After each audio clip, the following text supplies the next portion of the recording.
Good evening, my dear friends, wherever you are tonight, perhaps curled in your favorite chair or tucked beneath a quilt stitched long ago. I'm glad you've chosen to spend this hour together. This is a quiet space, made for those who sometimes find the night stretches too long or the mind stirs too restlessly. Here, you are welcome. Tonight's story drifts through the streets of Paris in the 1920s, where cafes glowed with lamplight and the air hummed with music, laughter, and secrets. Beneath that charm lay another story, quieter and more complicated, a story of longing, of hidden burdens, of dreams that sometimes slipped into shadow. Yet even there, you'll hear whispers of kindness, of small mercies that mattered more than anyone guessed. If you find comfort here, I invite you gently, tap the like button or subscribe so you can return when sleep feels far away. And if you wish, leave a note in the comments. Tell me where you're listening from. I love to imagine the wide circle of kindred spirits, scattered across towns and cities, yet linked together by a single story told softly at night. Now, if you haven't already, let the lights fall low. Perhaps keep only the faint glow of a lamp. Open the window if you like, to let the night breeze brush against your curtains, or simply listen to the steady hush of a fan. If there is a fireplace near you, notice the gentle crackle. Let the world grow quiet. And with that stillness, we step gently into part 1. Every story begins with a quiet longing. The year is 1920. And Paris still wears the dust of a war not long gone. Yet even as rubble is cleared and boulevards gleam again, there is a hush in the air at certain hours, as though the city remembers more than it says. On a narrow street, behind a window dimmed by rain, an artist sits awake. His easel leans near the hearth, brushes drying stiff, a canvas half finished in pale tones of gray. He does not need words to name what he feels. His heart carries only one quiet wish, for peace, for sleep, for a silence within that will not break. Outside, the first candle flickers in a shop front. Bakers begin their work long before dawn, kneading dough in steady rhythm. The scent of yeast and flour drifts upward through narrow stairwells. A horse-drawn cart rattles slowly down cobblestones, its wheels damp with mist. For most, these are ordinary sounds. For the artist by the window, they are the backdrop to his longing. If only the mind would rest as steadily as the city stirs. He remembers how it once was. In cafes before the war, laughter had risen like birdsong, and nights stretched on with music and verse. Now, conversations fall shorter, as though words themselves have grown cautious. He has tried to lose himself in paint, in the sweep of color across canvas, but every stroke seems interrupted by shadows he cannot quite name. Across the street, another window glows. There, a seamstress bends over her work. Her humming is soft, a thread of sound winding through the stillness. She hums not to be heard, but to steady her own hands. In that rhythm, the artist hears something he craves, a sense of balance, of small assurance. He wonders if she too holds some unspoken wish, some longing she would not dare confess. The city itself seems filled with such longings. A boy delivers milk, glancing skyward as if for a sign. An elderly man sweeps his threshold, pausing at every sound, and in each of them lies that same invisible thread, the hope for rest, for the return of something once trusted and lost. The artist finally sets down his brush. He does not know what tomorrow will bring, but he knows this: within every sigh of the city, there is a wish not unlike his own. He leans back, lets his eyes close a little longer, and allows the candle to gutter low. The streets will still be there in the morning. The longing will still be there too, but perhaps it can soften, carried by the city's slow rhythm. The city rests in the hush before day. Between the last lamp and the first bird, Paris belongs to the careful and the quiet. The hour has not yet chosen a name. Too late to be night, too early to be morning. And the streets hold their breath as though they too are listening for permission to move. Down by the river, a barge sighs against its mooring, wood pressing to wood with the patient creak of an old porch swing. The water keeps its promises. It slides past in a dark ribbon, carrying reflections it does not argue with. A clock face, a bridge, a window where someone forgot to draw the curtain. Somewhere, a teapot clicks at the exact moment it thinks of boiling. Somewhere, a cat decides the world is safe enough to jump from one balcony to the next. Up the hill, chalked stone remembers steps and music and arguments. But for now, even Montmartre lies still. The artist from the window, in part 1 you saw him resting a hand against the sill, eyes half closed, has surrendered to a thin, usable sleep. His chair leans the way a friend leans when the story runs long. The candle has guttered into a small dish the color of rainwater, and the brush tips, washed clean, stand in a jar like reeds in a pond. On the opposite side of the street, the seamstress folds her fabric one last time, smooths the edge as if to teach the cloth what kindness feels like, and douses her lamp with a quick, practiced breath. A hush gathers in the stairwell, wooden and familiar, the hush of neighbors who are not friends but are not strangers either. Below their windows, a cart comes along, the milk boy walking beside it, one hand on the slat as if guiding a shy animal. The bottles wear their white caps, and he hums a tune too simple to be remembered, which is why it lingers. He pauses at the door with the wobbly hinge. He knows which one, and sets the milk down gently, because this door belongs to an elderly violinist who wakes at the slightest clink and then cannot return to sleep. The boy does not know the violinist's name. He knows the violin case by its scar and the way the old man carries it against his chest, the way someone might carry a loaf still hot from the oven. Courtesy is not complicated.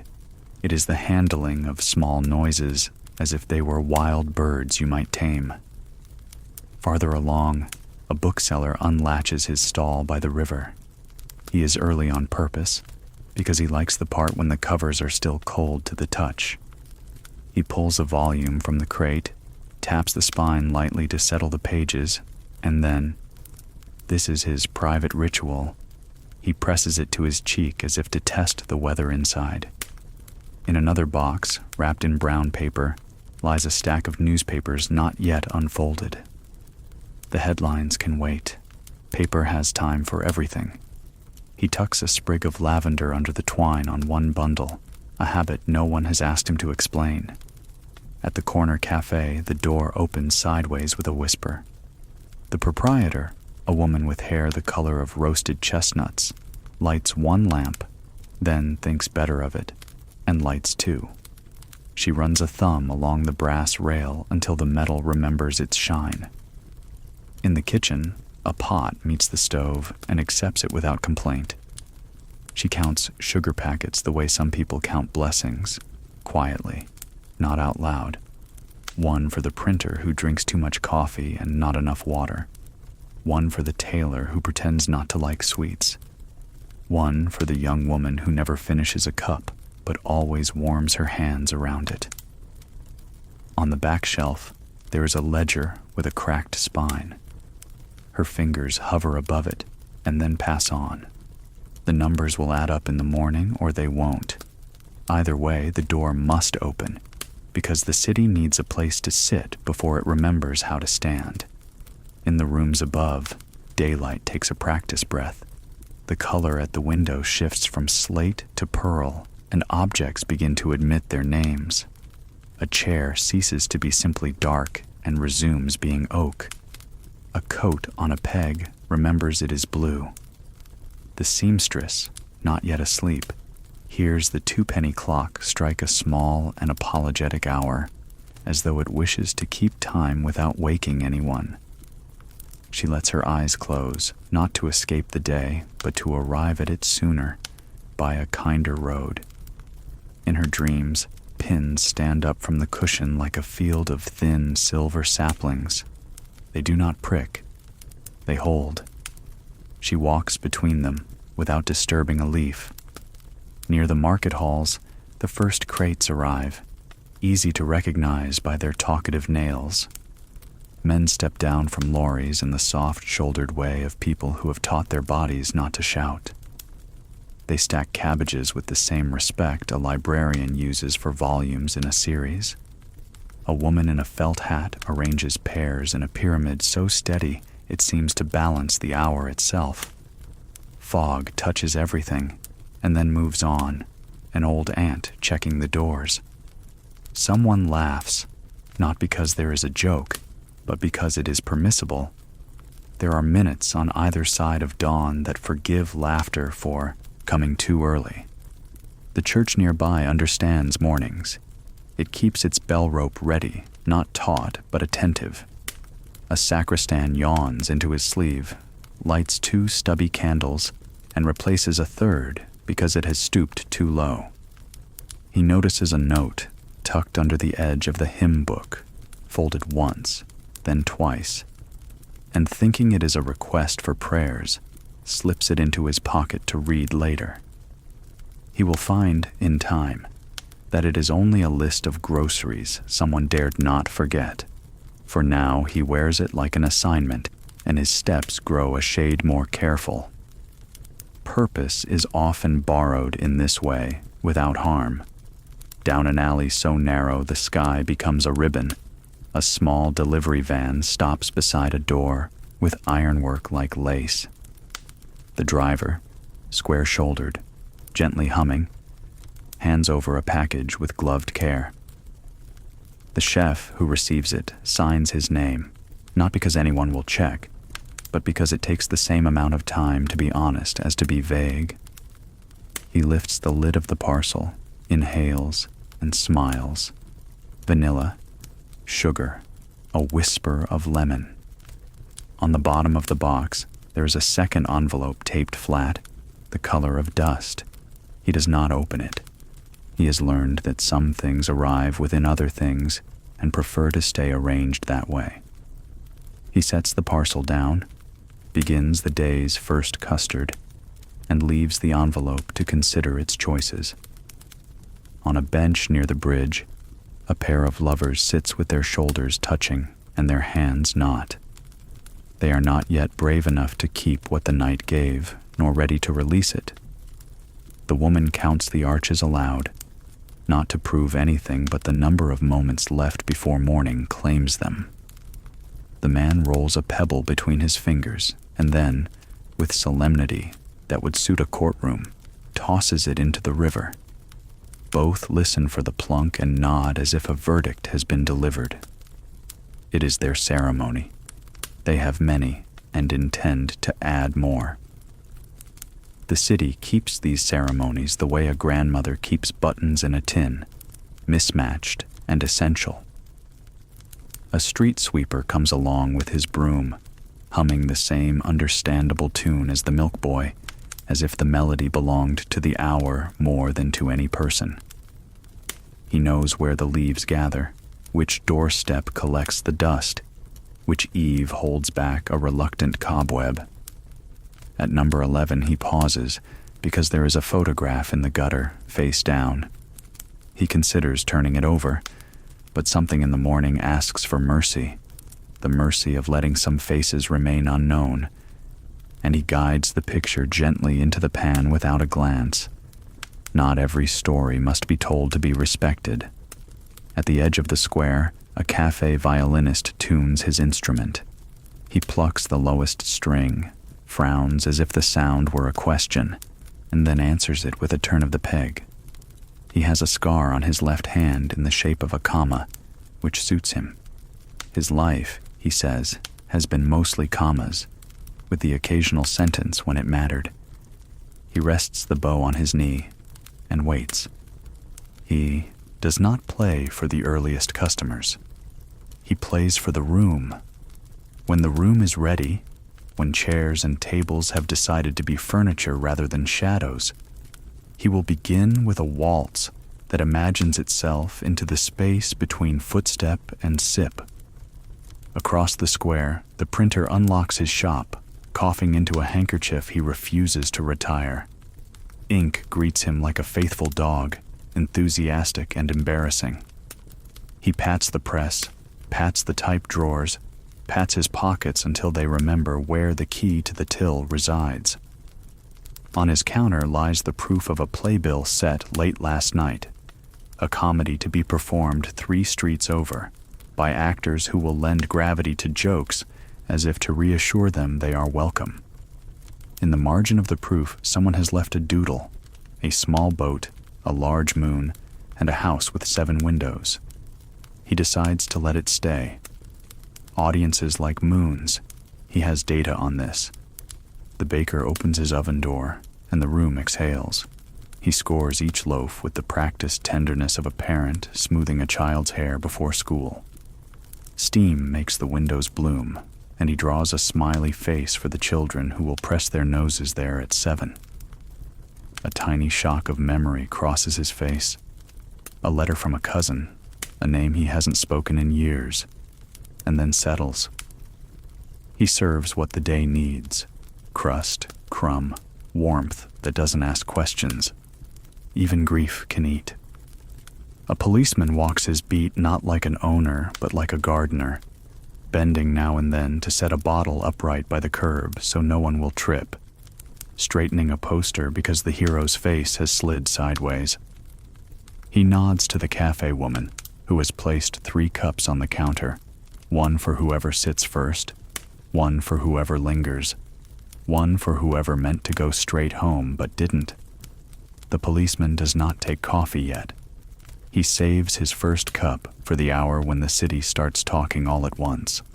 That is when coffee is needed most, to keep manners intact while opinions wake. Back at the river, the bookseller's bundles of newspapers have become birds, each ready to fly into a different hand. He opens one, slowly, gently, as if he fears to frighten the type. The headline is large and earnest. The story beneath is smaller and more complicated. He reads a paragraph, closes the paper, and looks at the water instead. News will find him when it must. The river is a conversation he can choose. He takes the sprig of lavender from the twine, slips it into the buttonhole of his jacket, and decides he will give the first customer who smiles a book they did not intend to find. On a windowsill above the square, a glass winks where someone has left it, half full of yesterday's lemonade. A small moth tastes the rim and makes up its mind about sweetness. In the room behind, a child, sleeping diagonally across the bed, makes the sound of a boat cutting water, and his mother adjusts the blanket without waking him. She will slice bread later, wrap cheese in paper, and count enough coins for a market treat. For now, she considers the miracle of quiet lungs and decides to let the morning carry more than its share. The cafe door opens to 2 early patrons, a typesetter with ink under every fingernail, and a teacher who always comes with a satchel and leaves with lighter shoulders. They sit at separate tables, nodding like old acquaintances on a country road. The proprietor sets down cups and does not ask what they want. The hour knows. Steam rises, carrying the memory of fields. Someone says, "Cold for spring," and someone else replies, "Spring forgets itself sometimes," which satisfies everyone better than a weather report. If you look closely, and slowly is the only way to look closely, you will notice a small chalk mark on the cafe's blackboard, near the bottom corner where knees will later smudge it away. It is the kind of mark that could be a flourish or a subtraction sign, or a mistake. The proprietor studies it for a moment, raises the cloth to wipe, and then lowers the cloth again. Some marks do not hinder anything. They wait their turn to be understood. She lights another lamp instead, and the room looks brave enough to meet the next person who steps in. The artist, waking in his chair, listens before he opens his eyes. He hears the city in layers: broom, bell, kettle, cart, the faintest sigh of slippers in a hallway. He stretches in small increments so as not to disturb his truce with the morning. The seamstress across the way has finally fallen asleep. Her window says so, a square of dimness like a closed book. He stands, adds a sliver of coal to the fire, and watches it consider its future. Some mornings begin with a plan, others begin with permissions. He grants himself one: to stand at the sink and watch water, to let it run until the cold gives way to the kind of cold that has thought about warmth. By the time the first bus sighs at the corner, the city has remembered its lines. Steps rehearse themselves. Phrases queue up in throats. Children, clean-faced and scandalized by the lateness of adults, tug at sleeves. A woman adjusts her hat pin with the concentration of a surgeon. A man rethreads his cufflink and then decides to leave it unfastened. Some days want a little honesty at the wrist. On a balcony, an old couple shares the scarf between them because it is funnier that way, which is better than being efficient. Laughter is a kind of heat you can keep. There is one small surprise, no more than that, and nothing to raise the pulse. On the cafe counter, beneath the saucers, the proprietor finds an envelope addressed in a tidy, unfamiliar hand for the window table. It is light, almost empty. She opens it expecting a note, and a pressed violet falls into her palm, dry as parchment and stubbornly purple. No message, no name, only the flower and a faint trace of soap. She looks up, finds the window table as innocent as furniture can be, and smiles the private smile of someone entrusted with a secret too gentle to trouble. She tucks the violet into the crack of the ledger's spine and closes the book. The day may ask many things, let it also answer one. Night has not been defeated. It has only agreed to share. The lamps blink their last and accept retirement. The first pigeons rehearse their complaints, and a baker, laughing at himself for the 100th time, tosses a heel of bread toward a bird who politely declines and then changes its mind. The violinist lifts his bow. The first note is patient enough to step aside for a cough, an apology, a clatter. Then it continues, as though it had always been there, merely waiting for the right moment to be heard. Coffee spoons clink against cups, the sound of small bells learning to become themselves.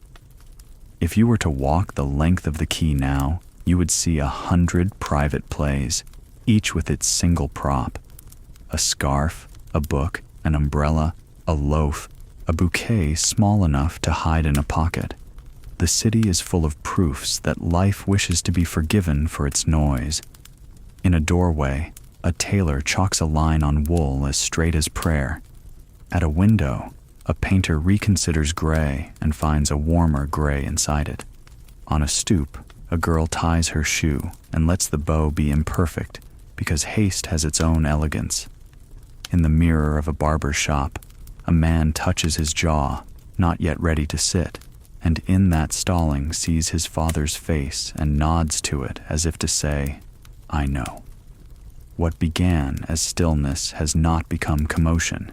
It has become agreement. The city and its people have made their exchange. Light for sleep, heat for hush, bread for patience. No one rushes the terms. The policeman finally accepts his coffee and stands by the door to drink it, the way one stands by a friend at a train platform. The teacher opens her satchel to reveal papers marked in green because red is too sharp for morning.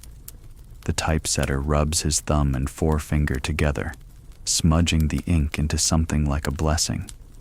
The proprietor turns the sign from nearly to yes. If anyone ever asked how a city wakes, you could say, tenderly, if we let it. And above all of this, the sky conducts in a measured hand. Blue is added as slowly as water to a delicate glaze. One cloud drifts across the scene like a misplaced page and then knows where to go. The bells take their turn, one parish answering another, a conversation of bronze. The seamstress sleeps on, safely threaded into the hour. The artist, sleeves rolled, selects a single brush, the one that knows the geometry of light. He leans close to the canvas, and before he begins, listens once more to the street, the way you listen for a heartbeat before you speak a promise. Ordinary voices weave a calm tapestry. The first real light of day belongs to the market, not the sunlight that dazzles rooftops later in the morning, but that pale, tentative glow that seems to hover over the cobblestones like a veil just lifted. In Paris of the late 1920s, markets were not just about food. They were the heartbeat, the common ground, the place where every story could pass unnoticed because it was folded neatly among carrots, apples, and loaves of bread. Imagine walking there now in the softened hour between dawn and the bustle of business. You step into a square that smells of damp stone, yeast, and fruit just out of wooden crates.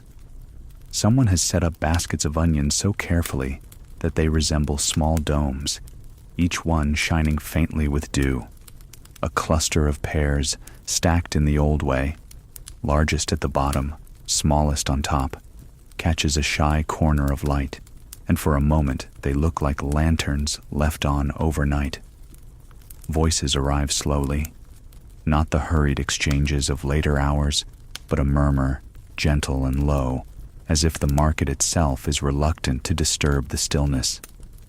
The fishmonger calls out good morning to the baker, not because he expects a reply, but because the words themselves are like stretching one's arms.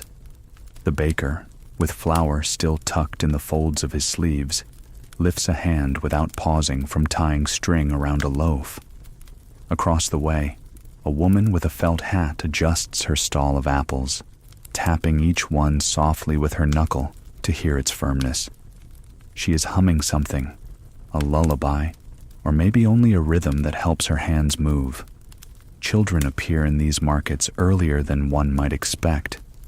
Not school children yet, but those with baskets almost too big for them, sent by mothers who trust the vendors more than the coins they give their little ones. A boy lingers at a table of sugared almonds, though his instructions were for bread only. The stall keeper watches him in silence, then slips 2 almonds into his palm, as if giving him permission to taste without being caught. The boy beams, then tries to scowl, mimicking the seriousness of the grown-ups around him. The act fails. His grin returns, and he runs off toward the baker's stall. Some stalls are richer in sound than in goods. The flower seller, sleeves rolled, talks to her roses as if they were children preparing for school. She straightens their stems, shakes droplets from their petals, and reminds them they must hold their heads high. A passerby laughs under his breath, not unkindly, because he knows she does this every morning. The roses, for their part, seem to listen. The cobblestones themselves begin to answer. The clatter of crates, the drag of a cartwheel, the shuffle of boots polished enough for Sunday, but worn today because Sunday shoes are sometimes all one has. Each sound folds into another until the square becomes a low, woven song. Nothing rushes. The clock in the church tower strikes 7, and a few pigeons startle upward, circling, only to land exactly where they were before, as though embarrassed to have left. At one end of the market, near a stall of eggs packed in straw, sits a woman with no stall of her own.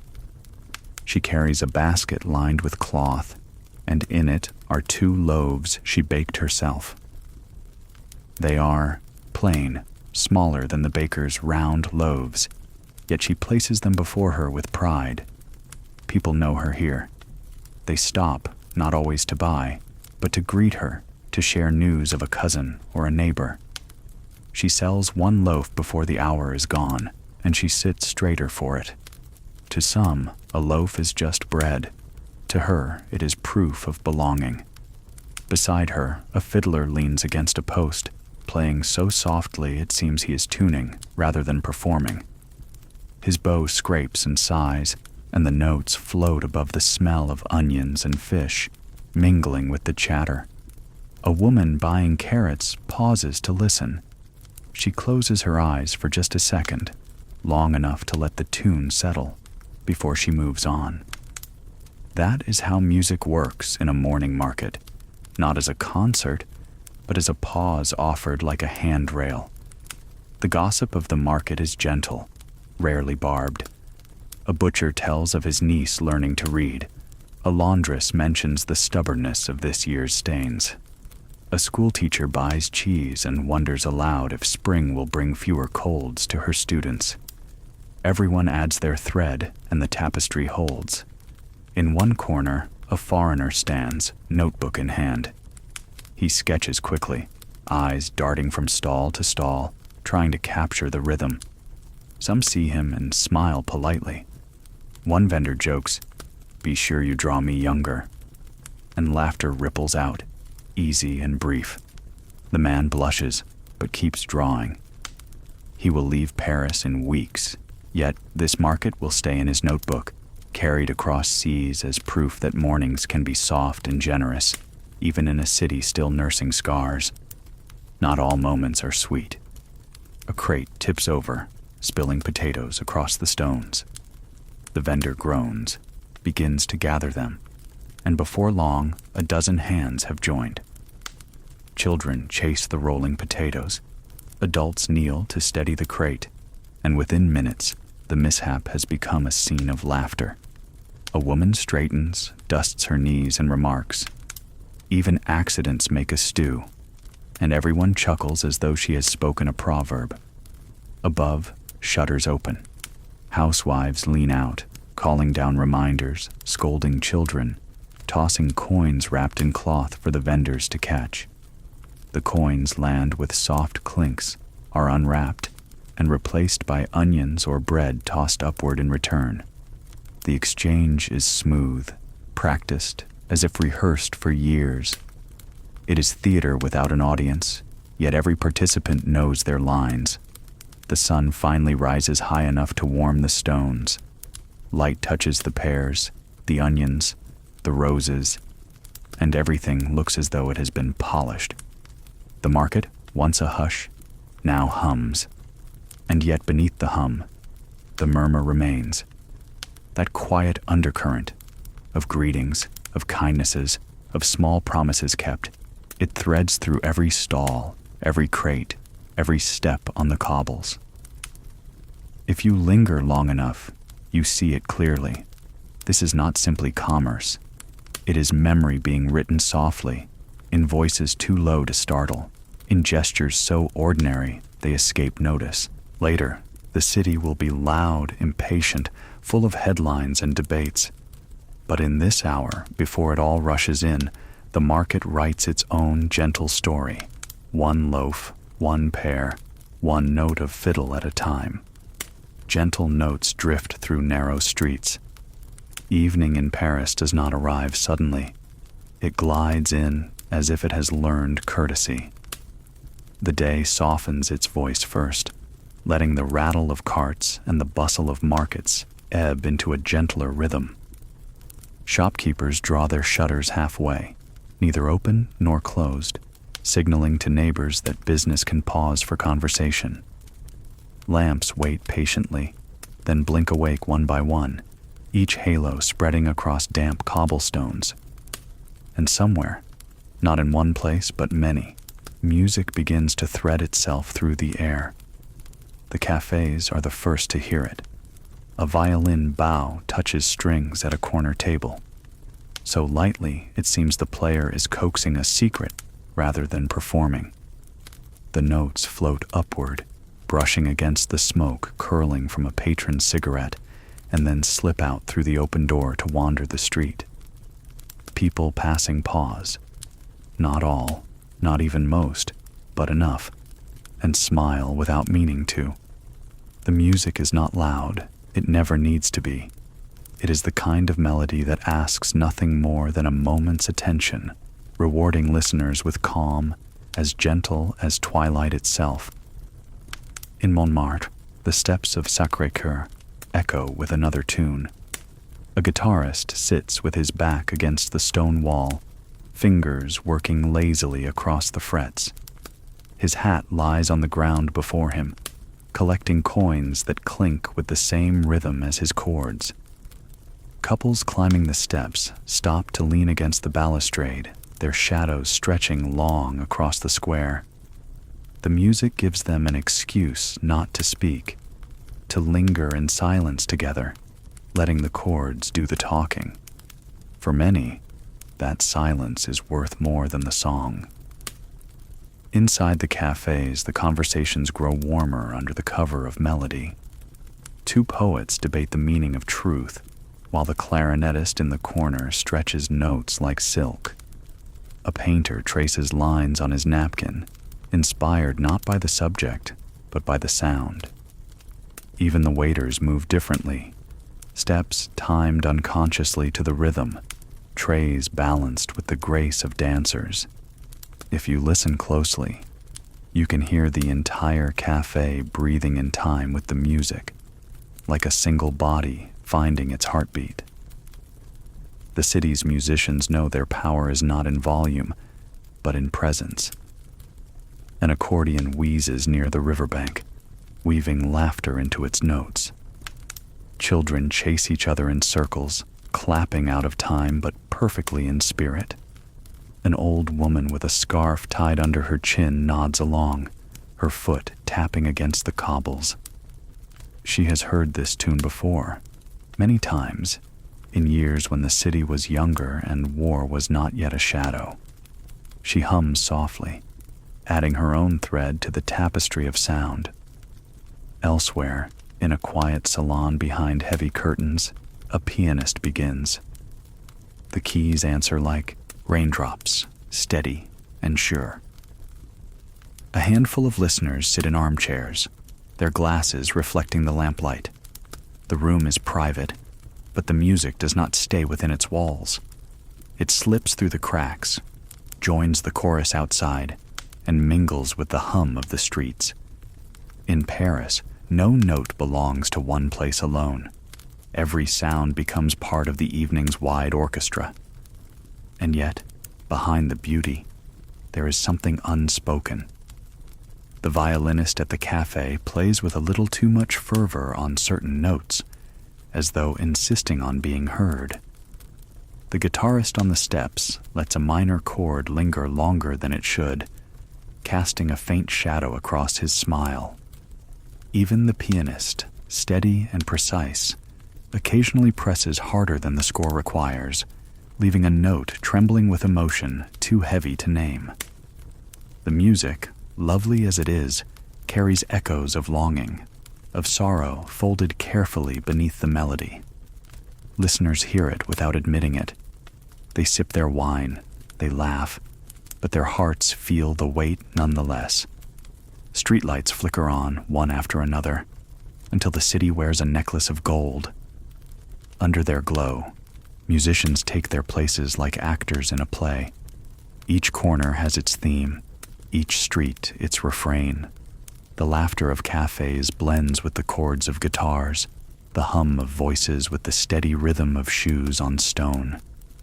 Even those walking alone find themselves moving in step with the music, their solitude softened by the shared soundtrack of the night. A stranger arrives at one cafe, a tall man in a worn coat, carrying a violin case scarred by travel. He asks for nothing but a glass of water, then quietly joins the player already seated. Together they strike a duet, tentative at first, then blooming into harmony. The patrons hush, not commanded but compelled, as the two violins weave stories across the room. Some hear joy, others hear grief, but all feel the truth of it. When the last note fades, the stranger nods, packs his case, and disappears into the night. The regular violinist resumes alone, but the silence between his notes is deeper now, touched by the memory of shared song. Children, too, leave their mark on the evening's music. A group gathers near the fountain, banging sticks against railings, producing a clatter that would never be called harmonious, yet their laughter transforms it into rhythm. Passers-by shake their heads, but secretly they smile, remembering when they too had made music of noise. In Paris, even chaos can carry a tune. By midnight, the music grows slower, softer, as though the city itself begins to yawn. A piano drifts into lullabies, a clarinet slides into hushed notes, guitars strum lazily like rocking chairs. Couples lean closer, conversations taper, and even the waiters' steps lose their briskness. The city is not done, not yet, but it is willing to rest. The music that once drew the streets alive now guides them gently toward sleep. If you stand at the edge of the market square at this hour, you can hear all of it at once. The violin sighing, the accordion chuckling, the piano whispering, the children's laughter fading. It is not a concert. It is a confession. The city admits its day, its sorrows, its small triumphs, through notes too tender to carry words.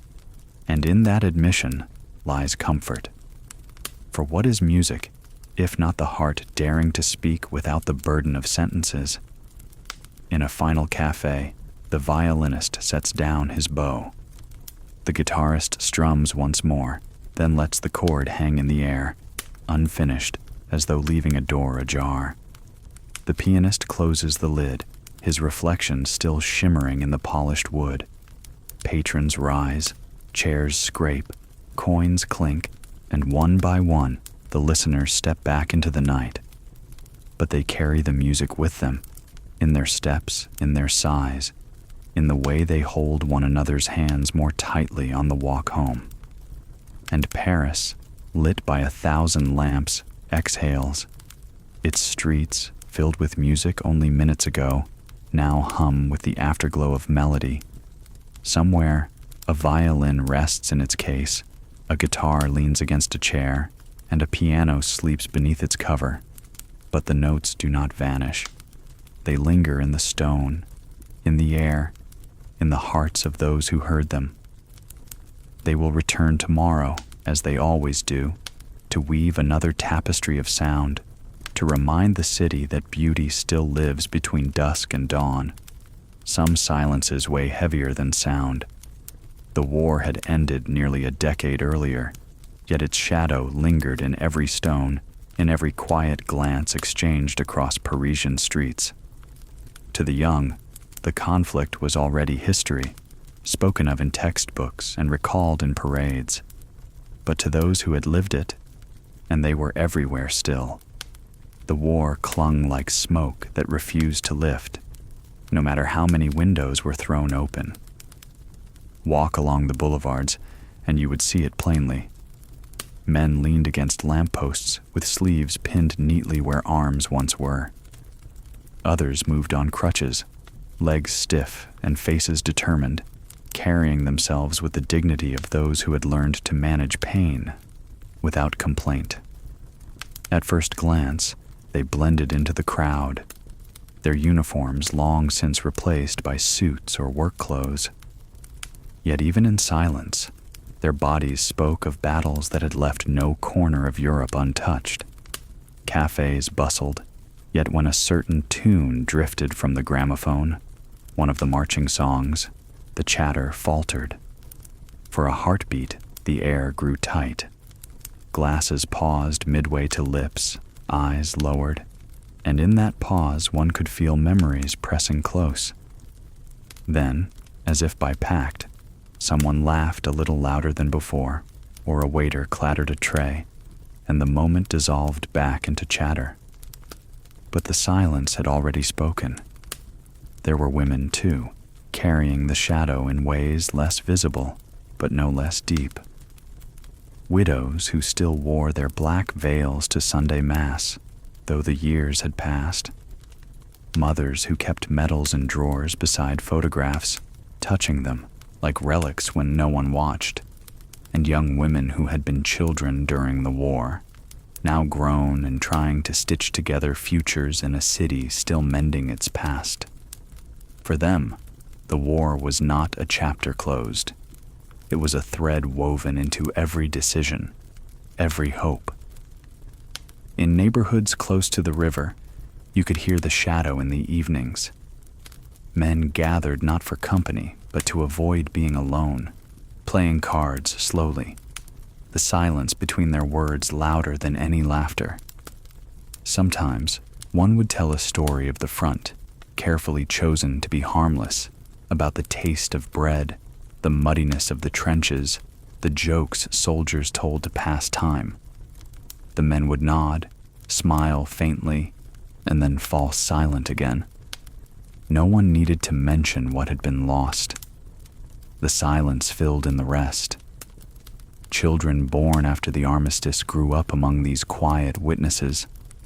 They skipped rope in alleys and played marbles on the cobblestones. Yet even in their games, the war appeared. One boy pretended his stick was a rifle.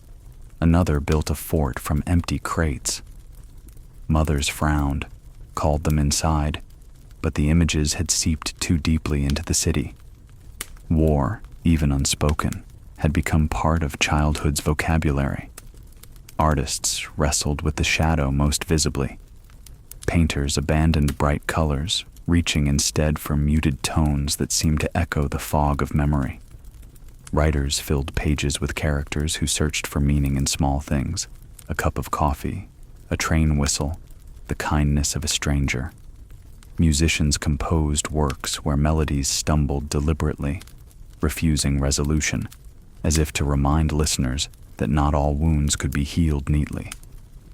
The art of the city became both mirror and balm, showing what words alone could not. But the shadow was not only sorrow, it was also vigilance. People learned to notice one another more closely. A neighbor left soup on a widow's doorstep. A shopkeeper quietly forgave a debt. A teacher lingered after class to walk a fatherless boy home. Small acts became lifelines, woven into the fabric of daily life. They did not erase the war's memory, but they softened it, reminding everyone that survival was not merely endurance. It was kindness shared in the face of what had been endured. On certain days, the shadow loomed larger. November 11th, the day the guns had fallen silent, returned each year like a tide. Church bells tolled, and veterans marched in uniforms pressed carefully, medals pinned, steps measured but uneven. Crowds lined the streets, clapping softly. Children waved flags, not fully understanding, and all the while, silence held the edges of the applause. For each cheer, there was also a sigh. For each parade, a graveyard remembered. Yet even here, hope crept in. New buildings rose where ruins had once stood. Bridges repaired carried not just traffic, but a sense of forward motion. Families planted flowers in windowsills again, red geraniums spilling over stone ledges. The laughter of children began to outweigh the hush of memories, if only in certain hours. Life, insistent and stubborn, refused to stay buried in shadow. One evening, as lamps flickered to life along the Seine, a man with a scar across his cheek leaned over the river's edge. He dropped a small paper boat into the water, folded with care. The boat bobbed, caught the current, and drifted toward the bridge. A child nearby asked what it was for. The man smiled faintly and said, "For a friend." Nothing more. The boat sailed on, fragile but steady, carrying its silent message into the gathering night. That was how Paris bore its shadows, not always in grand gestures or solemn speeches, but in quiet tokens, in silences heavy with memory, in songs played too softly to be cheerful, yet too steady to be despairing. The city had not forgotten. It could not, but it had learned to live with memory in a way that allowed mornings to begin and evenings to end without denying what had come before. Every shadow has its outline because of light. And in Paris of the 1920s, that truth held firm. For every silence, there was laughter waiting.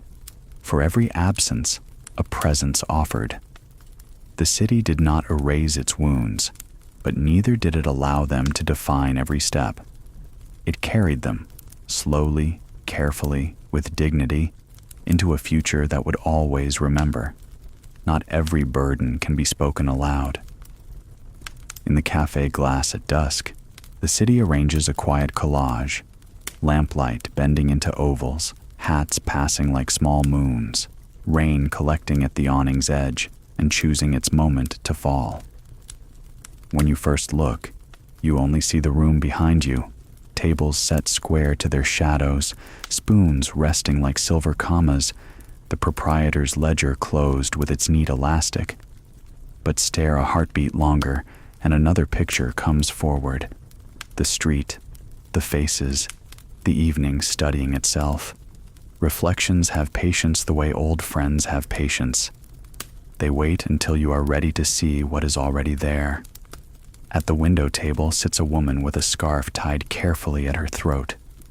The knot is not fashion but ritual, and she touches it now and then, the way one might test the latch of a familiar gate. She orders tea and asks for a slice of lemon, thin as paper, if it's no trouble. It is never trouble here. When the cup arrives, she lifts it without drinking, letting the steam soften her face.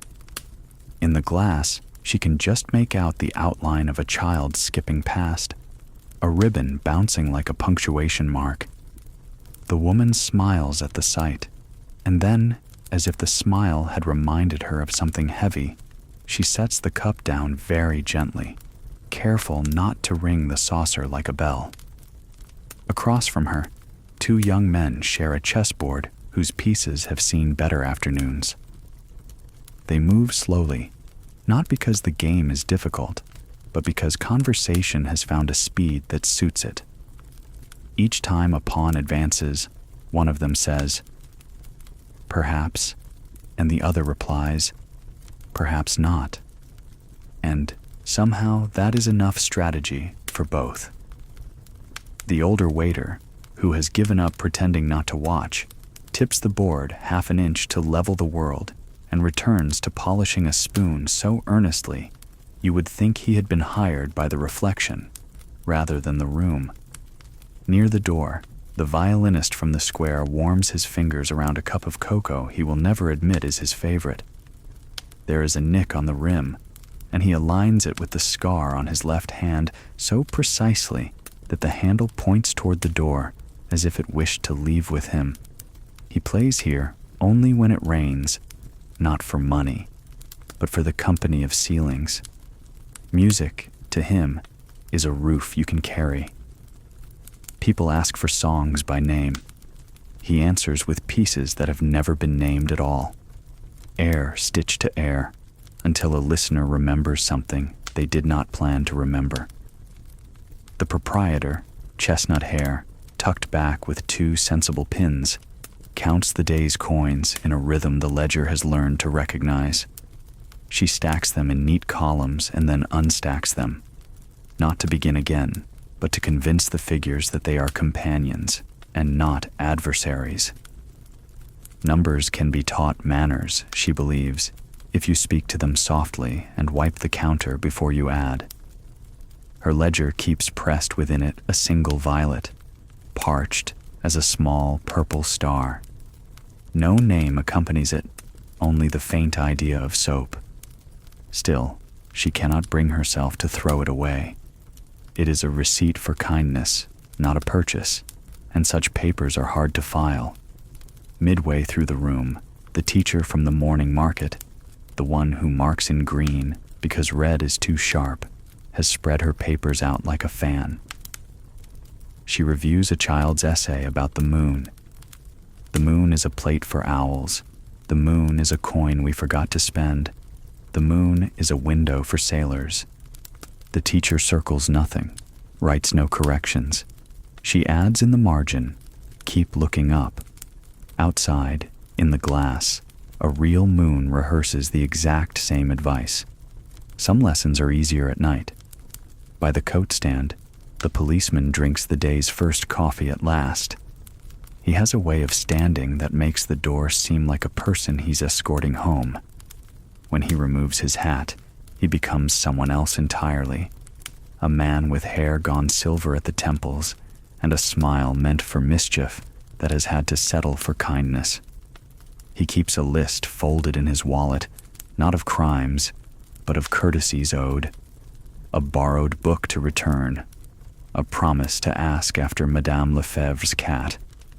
A reminder to compliment the baker's apprentice on his new skill with crust. It is easier, he has learned, to maintain order where admiration is current. He writes 2 compliments delivered in tiny script, and his coffee tastes better immediately. In the corner, the bookseller has brought a stack of slender volumes. He insists he is here only to hand them off to the printer for a fresh run of covers, but he stays to read the epigraphs aloud to anyone who will listen.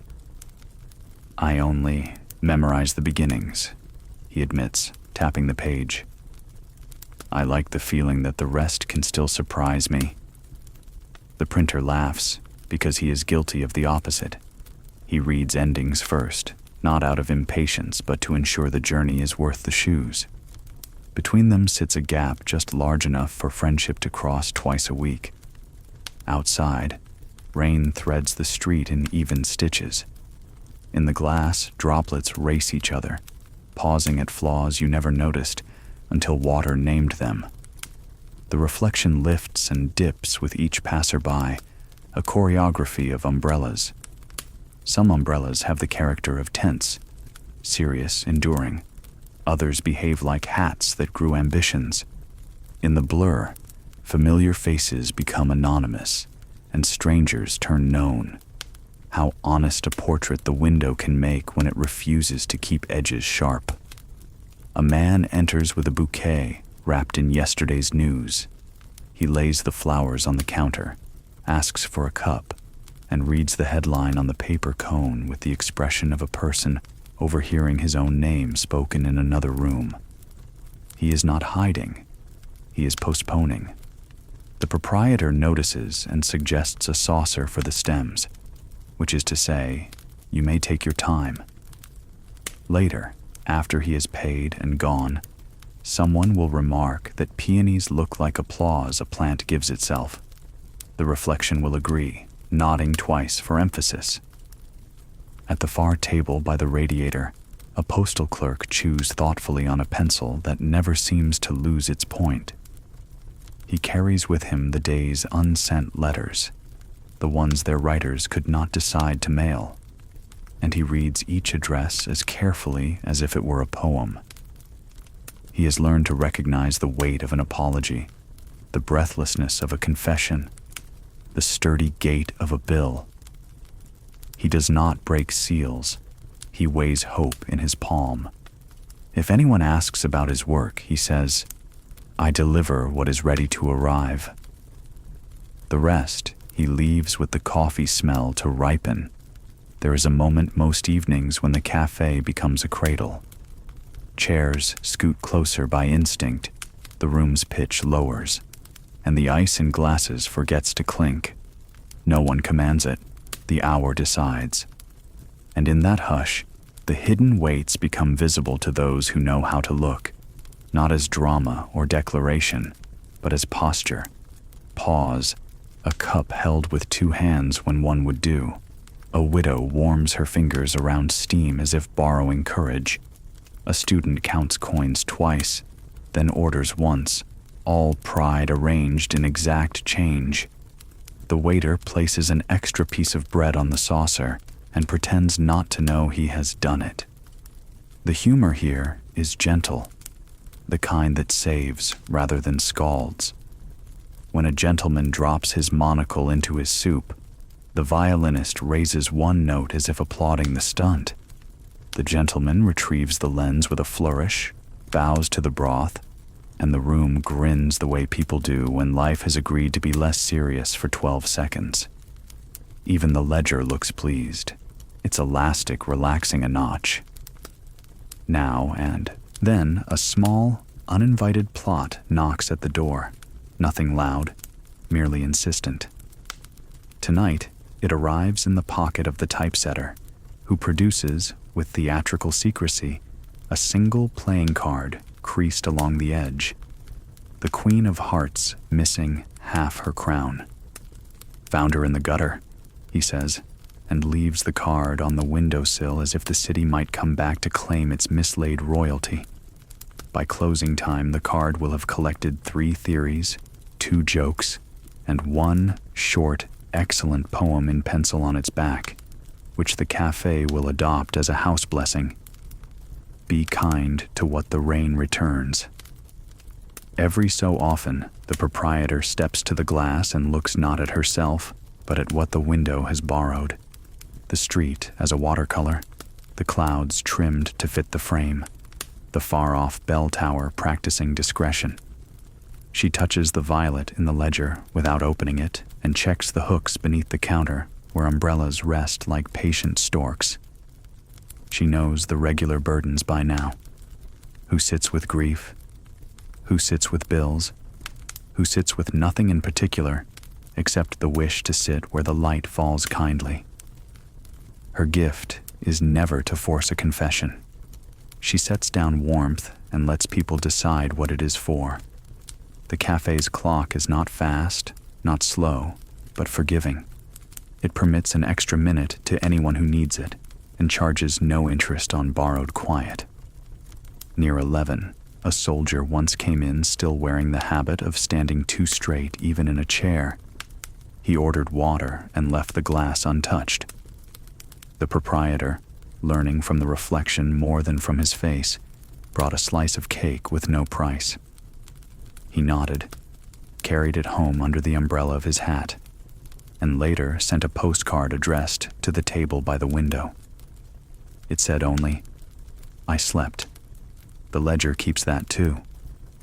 Toward midnight, the violinist plays a tune he learned in a village with more sheep than streets. The notes are simple and made to be carried by wind. The teacher hums under her breath, discovering she knows it without knowing how. The policeman taps a finger on the cup's rim, keeping a time that has nothing to do with the metronome and everything to do with a heartbeat that has forgiven itself for being steady. The chessboard resolves in a stalemate so pleasant, both players congratulate one another for arriving there on purpose. And just when the room feels complete as a closed book, the door opens to a drizzle and a young woman whose shoes have failed their promise. She laughs at her own puddles, apologizes to the floor, and accepts a towel and a chair the way a traveler accepts a map. She does not say why she is late to her own evening. The reflection, as distrustful of interrogation as a cat, offers her back the image of a person who has arrived. Sometimes arrival is all a story needs for a first chapter. From time to time, an anxious thought drifts through the room like quiet smoke. The newspapers carry their solemn freight. Rumors clink where spoons cannot reach. The city is clever at inventing new reasons to tighten the jaw. But the cafe knows how to set a table against such weather. It plates generosity without garnish, pours patience from an invisible decanter, and lets people sit until their shoulders remember a lower address. There is no sign on the wall that says so, but everyone understands the rule. You may leave your weight on the chair. It will be here if you need it tomorrow. Outside, the rain eases to a shy drizzle. The reflections sharpen, then soften again, deciding between certainty and kindness, and choosing kindness. The bouquet man returns for his flowers, and this time, the headline on the paper wrapper fails to startle him. The postal clerk pockets 3 letters ready at last to travel. The waiter hangs a forgotten scarf on the back of a chair with the ceremonious gravity of a museum. The proprietor turns 1 lamp lower, then raises it again. Some rooms like to drowse with the light on. Midnight is a threshold, not a command. The violin rests, the teacher stacks, the chessboard resets itself with a yawn. The policeman settles his hat at the angle that convinces doors to behave. The bookseller recites 1 more first line and promises to return with an ending he will not read yet. The typesetter, after composing the house blessing on the Queen of Hearts, raises his cup as if to salute the glass, to transparent things that teach us how to see. If you step to the window now, the city will return your gaze with good manners. It will show you your face, and then, gently, what surrounds your face. Other people practicing being themselves, awnings shrugging water.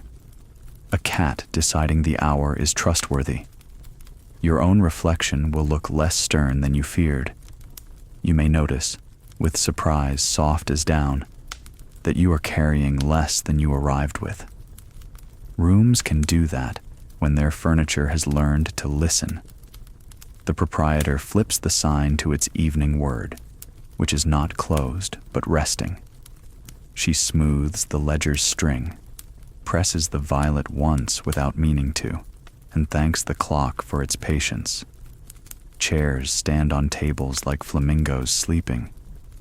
The last cup waits turned upside down, a small white hill promised a sunrise. In the glass, the street gathers its few remaining lights and offers them back as if to say, you too may keep what is gentle and let go what is not. The door clicks. The night keeps watch. Somewhere above, the seamstress turns in her sleep, hands remembering stitches even in dreams. Across the street, the artist rinses a brush and surprises himself by leaving the water to settle instead of tossing it away. The reflection accepts every detail and complains about none. It is a kind of covenant. Show me what you can bear. I will carry the outline. And so the cafe breathes out. Hidden weights, loosened by steam and song and the politeness of chairs, settle where chairs know to hold them. Outside, the rain finishes a thought and stops. The pavement gleams like a letter finally posted. If there is anything shocking here, it is only how gently the heavy things relearn the art of lightness when no one asks them to hurry. You could call that magic. The proprietor would call it Tuesday. The reflection, wise in the ways of patience, calls it true. Loneliness softens when footsteps find harmony. Paris in the late 1920s was a city thick with footsteps. Shoes clicked across the bridges, heels tapped along the boulevards, and in quieter lanes, souls shuffled gently, as if not to wake the stones. To the passerby, these were just sounds of movement, but listen with patience, and you'd hear more.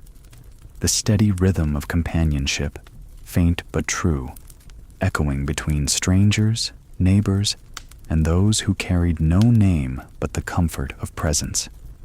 It began, most evenings, with the walk home. Men from the factories and women from the laundries, children trailing behind with satchels or skipping ahead with marbles still in their pockets. No one planned to walk together, yet bodies fell into step side by side. A nod at a corner, a half smile under lamplight, and suddenly 2 people who had never spoken found their strides matched. It was not conversation that wove them together, but rhythm. the same pace, the same direction, the same quiet surrender to the day's end. On Rue de Rennes, there lived a widower who carried a cane polished smooth by his palm. His gait was uneven, yet each evening a neighbor's boy slowed his own stride to match it. The boy did not speak. He simply kicked a pebble along the path, letting it bounce ahead like a third companion. The widower would watch, lips twitching toward a smile, and together they escorted silence back to their street. For the boy, it was a game. For the man, it was the gift of walking without limping alone. In the cafes, companionship echoed in smaller gestures still. Two seamstresses shared one saucer of cherries between them, each eating slowly, laughing at pits more than at jokes. At another table, an aging professor and his former student compared notes not on philosophy, but on the quality of bread that year. Their voices never rose, yet their laughter overlapped like chords struck softly on a piano. It was not what they said, but how their voices rested on one another, like coats hung together on a rack. Sometimes companionship announced itself in the least expected corners. At the newspaper stand on Boulevard Saint-Michel, a man bought the evening paper each night without fail. He always purchased two. The vendor knew the second was not for reading. It was for the woman on the bench across the way, who fed pigeons with more devotion than appetite. She would accept the paper without a word, fold it into her lap, and let it rest there as though it weighed as much as company itself. In attic rooms where light was scarce, artists painted together in silence, not collaborations, not shared canvases, but parallel labors under the same dim lamp. A brush rinsed, a pencil tapped, a sigh at an unsteady line. Each sound became the reassurance that one's own solitude was shared. When the hour grew late, one would ask, "Tea?" and the other would nod. Cups clinked, steam rose, and the night became gentler, its silence softened by echo. The companionship of the streets extended to animals, too. Dogs without collars followed regular routes as faithfully as postal clerks. A grocer's hound padded behind him each evening, never leashed, yet always in step. Cats sprawled on cafe chairs beside their owners, tails swishing in rhythm with conversations they did not understand. Even the pigeons seemed to claim fellowship, fluttering down together, rising in startled clouds together, their wings whispering of an instinct older than loneliness. There were grander echoes as well. In the concert halls, hundreds gathered to hear the same notes, each pair of ears carrying different sorrows, different hopes. Yet when the orchestra reached its slowest, softest passage, you could feel the entire hall breathe as one. A cough suppressed here, a sigh there, but mostly a single unified silence, not emptiness, but presence multiplied. It was a kind of companionship, no less real for being fleeting. Each listener carried it home, tucked away like a keepsake. The echo traveled even into letters. In a small apartment near the Gare de Lyon, a woman opened an envelope that had crossed oceans. The handwriting belonged to her sister in Montreal. The words were ordinary: weather, health, a neighbor's new child. Yet when she read them aloud to herself, the room filled with her sister's voice, as though the Atlantic had folded into paper. She read the letter twice, then 3 times, until the words felt less like ink and more like footsteps echoing inside her own. Not all companionship was welcome, and Paris understood that too. Crowded trams pressed strangers shoulder to shoulder, breaths mingling in ways that felt intrusive. Yet even there, echoes formed, the shuffle of tickets exchanged, the conductor's call answered by coins, the collective lean as the tram curved. People emerged flustered, brushing sleeves, yet part of them carried a memory of being briefly held in the same sway, passengers in the same moving hush. The hidden power of companionship lay in its ordinariness. A hand raised in farewell from a balcony, a loaf of bread shared because it was easier than cutting, the clink of glasses raised in a toast with no speech. These were not moments for history books. They were the soft fabric of living. Each echo, however faint, joined another, until the city hummed with a music you could not name but always recognized. On the Pont Neuf one night, a young couple leaned against the stone railing, listening to the river's low murmur. A stranger, older, carrying a satchel heavy with books, paused beside them. For a time, none spoke. They looked together at the water, at the lights trembling on its surface. Then the older man said, "The river remembers more than we do." The couple nodded, not sure what he meant, but glad he had said it. When he left, they found themselves still leaning, still listening, their silence stitched now with his words. And so, companionship did not need names, nor promises, nor even recognition. It thrived in the smallest of places: a shared umbrella, a nod exchanged at a corner, the echo of footsteps that chose not to walk alone. Paris, with all its shadows and secrets, carried these echoes quietly, like stones warmed in the pocket. They were not dramatic, but they were steady. And steady things, even when whispered, have the power to last. Small mercies often unlock the heaviest doors. There is an old saying whispered in Paris streets: "La gentillesse ouvre les serrures rouillées." Kindness opens the rusted locks. No one knows who first said it.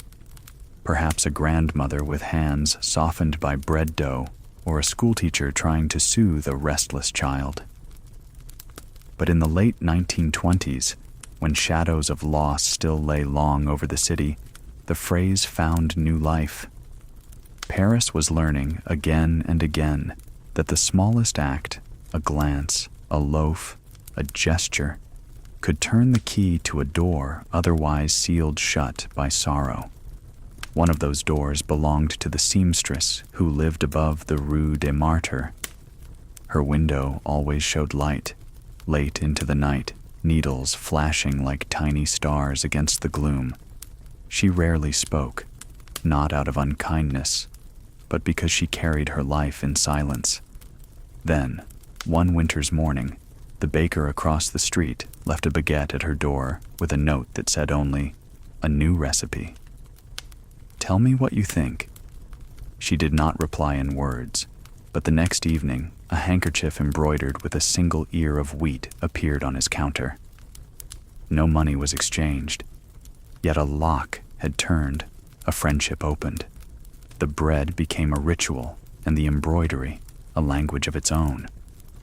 Further south, near the Luxembourg Gardens, an old man played chess against himself on a bench.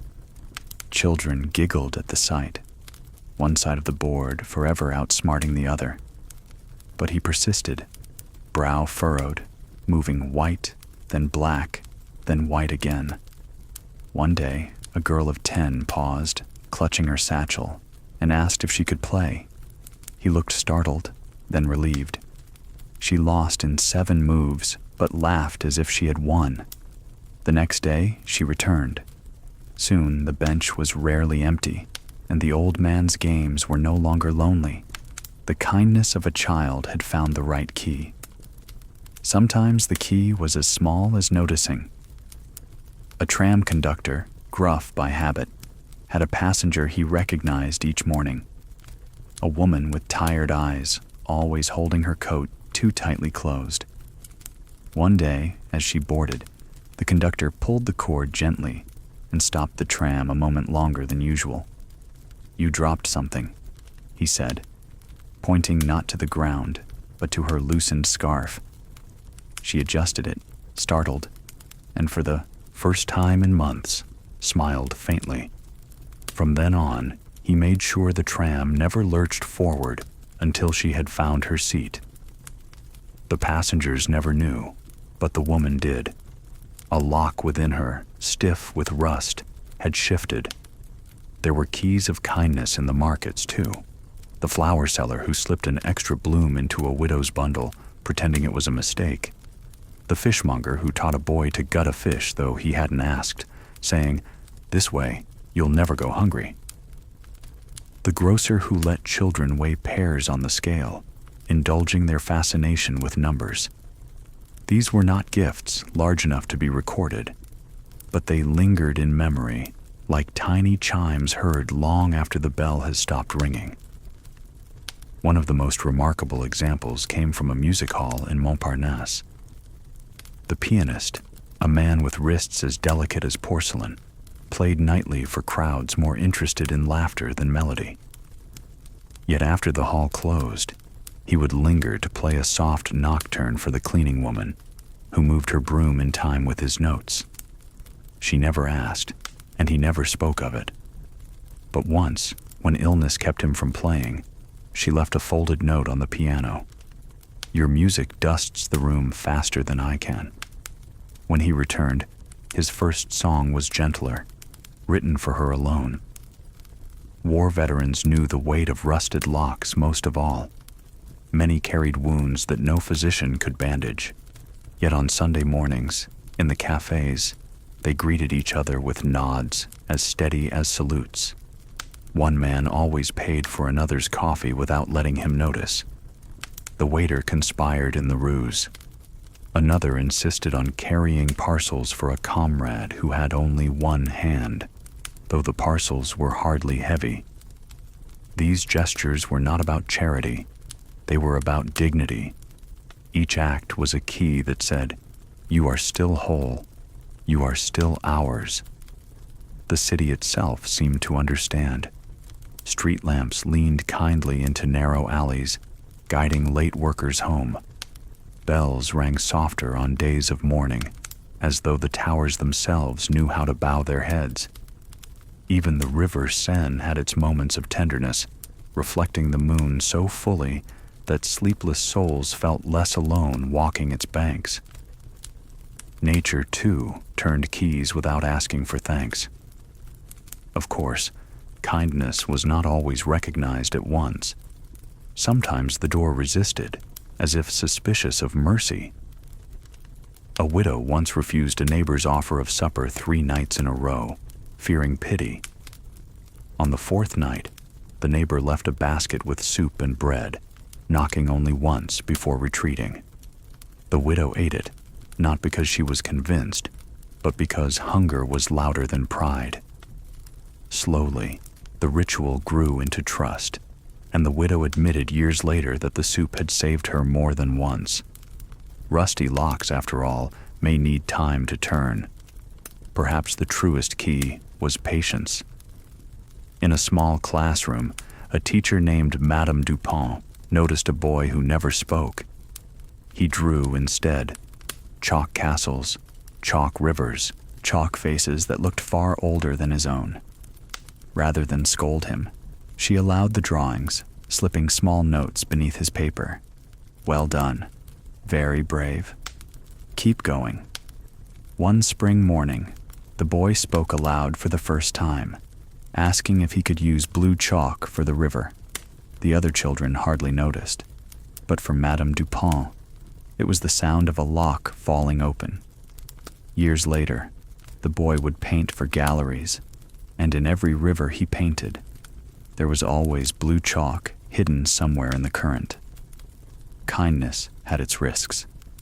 Some mistook it for weakness, some exploited it. But those who carried true keys never did so for reward. They did so because they understood how heavy silence can become, how impossible some doors are to open alone. The baker with his lemon loaves, the conductor with his careful stops, the child with her chess moves, they never imagined themselves heroic.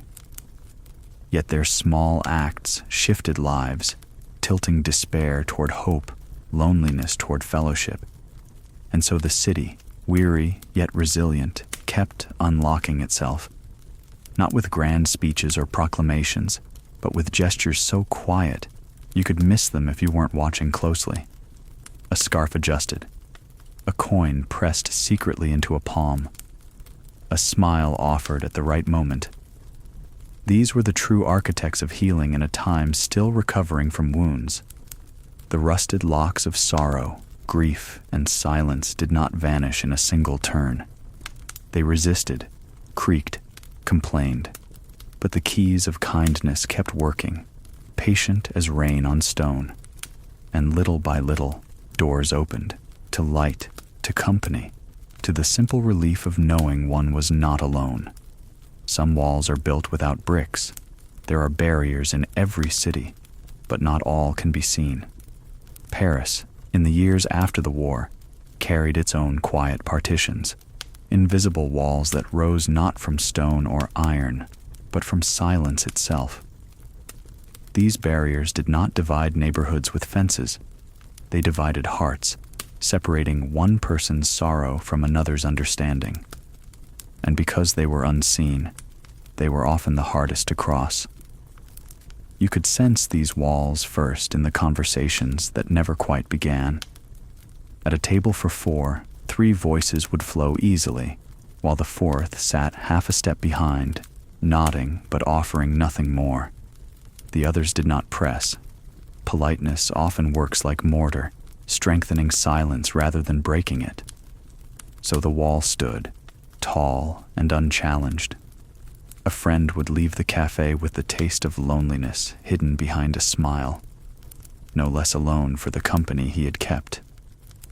In the narrow alleys of Montmartre, children played hopscotch with chalked numbers, laughing until their voices bounced against the rooftops.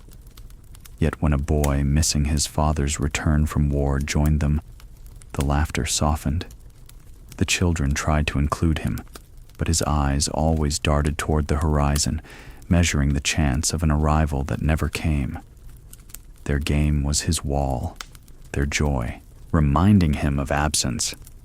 And so, even among laughter, he stood apart, his silence thicker than chalk lines on stone.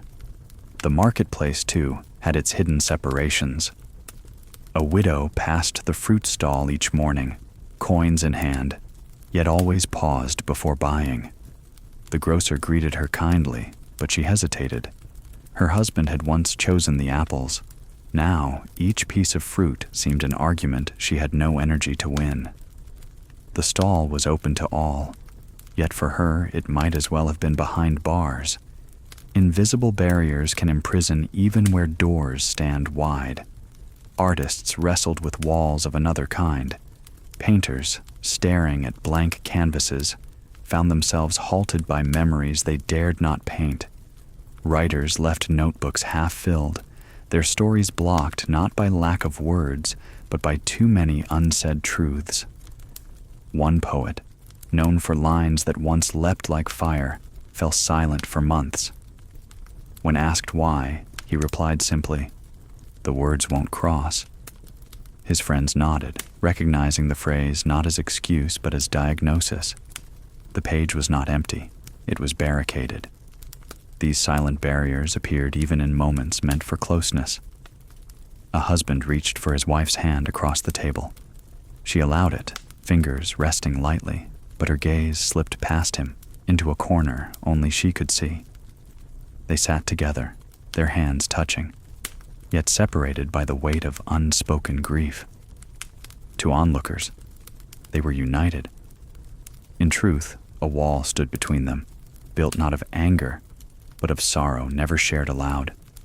And yet, for every wall, there were attempts, sometimes clumsy, sometimes tender, to step across.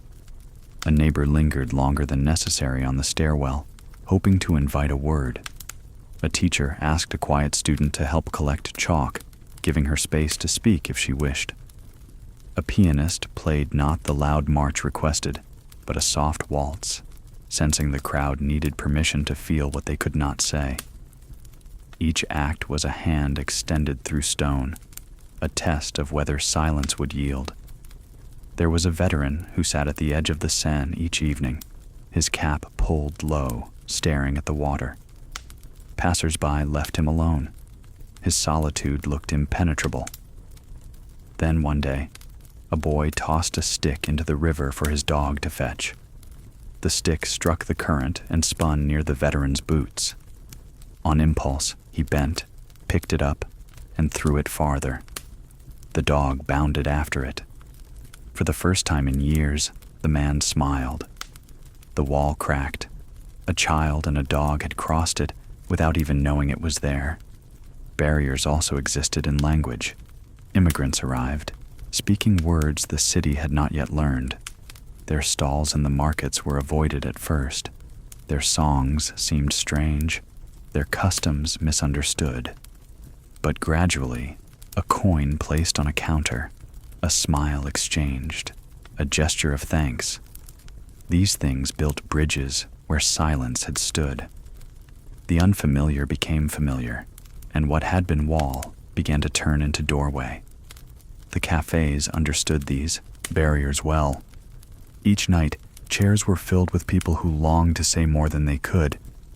The proprietor, wise to this, polished glasses slowly, giving patrons time to gather courage. Sometimes they never did. Sometimes a sentence broke free, trembling, then grew into conversation. When it did, the walls dissolved, invisible but undeniable, like mist melting in sunlight. Not all walls were tragic. Some were necessary, even protective. A man burdened with secrets of politics held his silence not from coldness, but from duty. A woman shielding her children from fear kept certain words locked away. These barriers, though invisible, were chosen. They stood not to separate hearts, but to guard them. Yet even these walls weighed heavy, for no one carries silence easily, no matter how noble the reason. The city itself bore barriers larger than any one person. Bridges that once connected neighborhoods had collapsed in war, replaced, but never the same.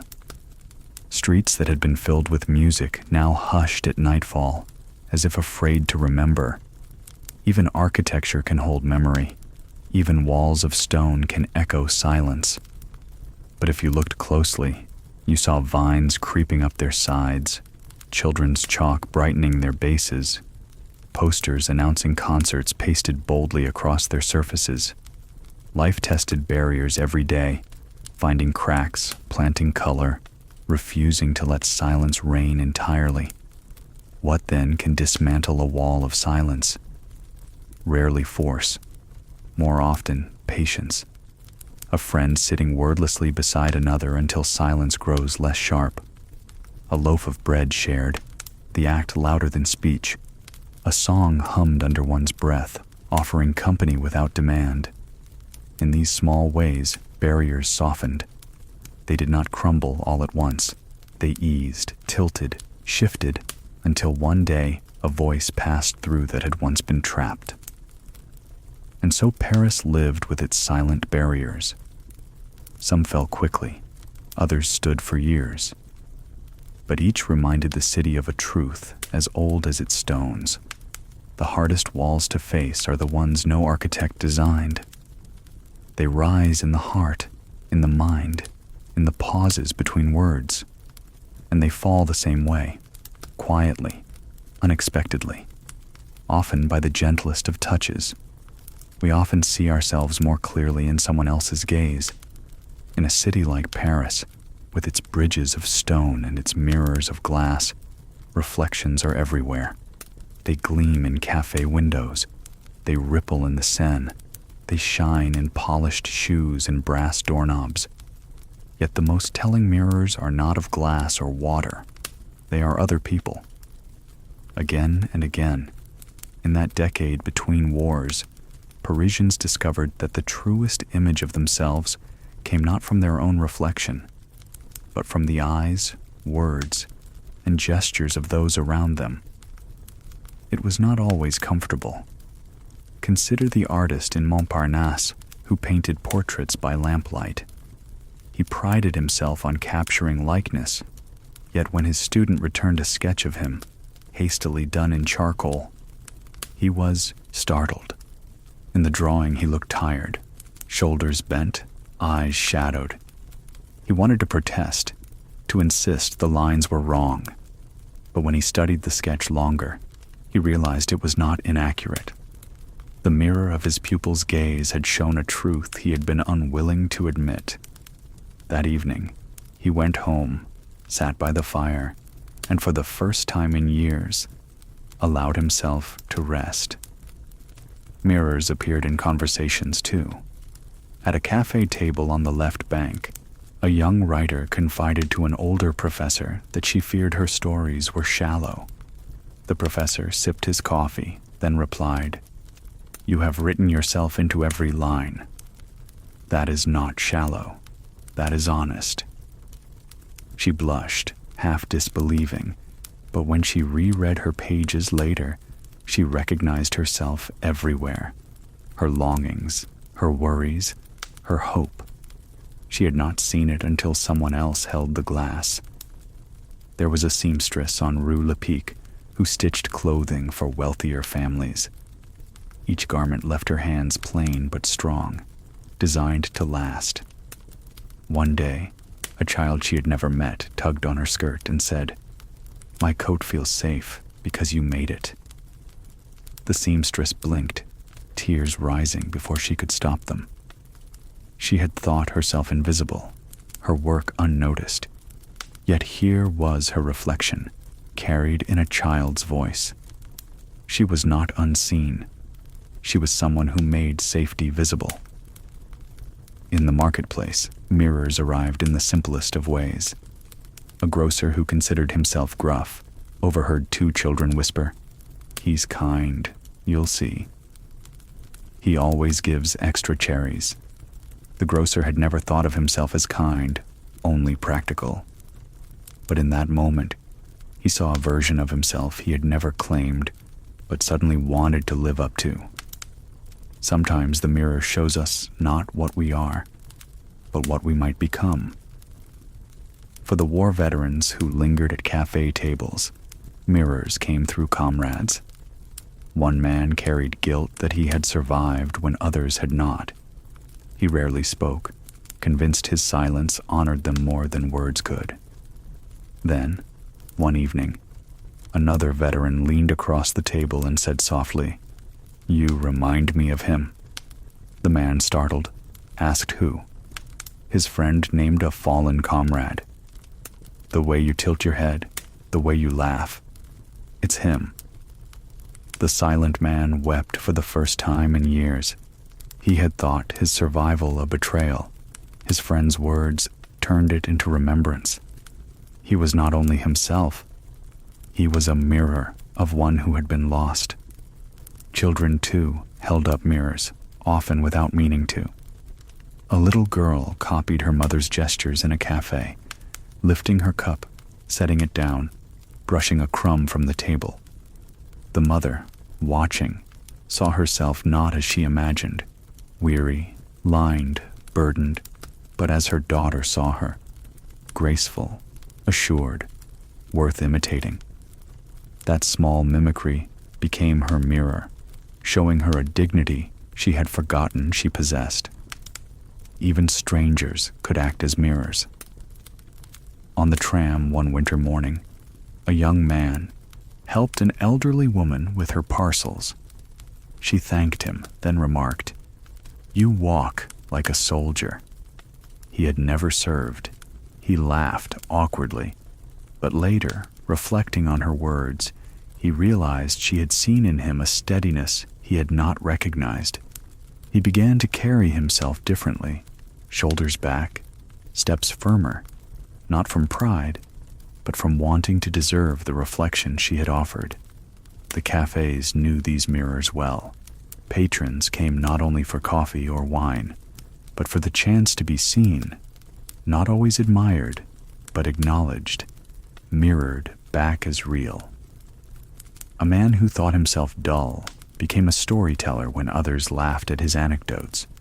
A woman convinced she was plain found herself described as elegant by a passing poet. These were not grand transformations. They were small recalibrations, moments when another's perception softened or sharpened one's own. Sometimes, the mirrors were painful. A quarrel between lovers left one shouting, "You always hide." The words stung because they were true. That night, the accused lover sat alone, repeating the phrase.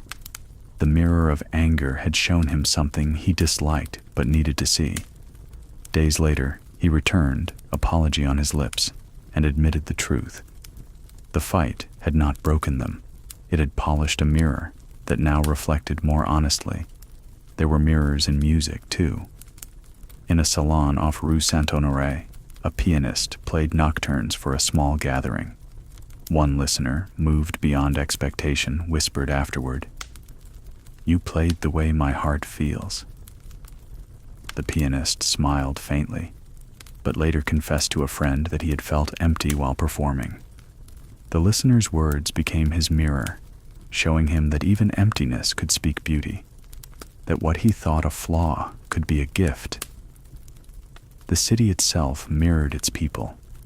The Seine reflected the moon, yes, but also the lanterns carried home by workers, the lamps glowing in modest windows, the flicker of bicycles along the quays. To walk beside the river was to see oneself doubled, one body on the bank, another shimmering on the water. It reminded Parisians that they were never only one thing. They could be weary and luminous, sorrowful and steady, all at once. And perhaps the most profound mirrors were offered in silence.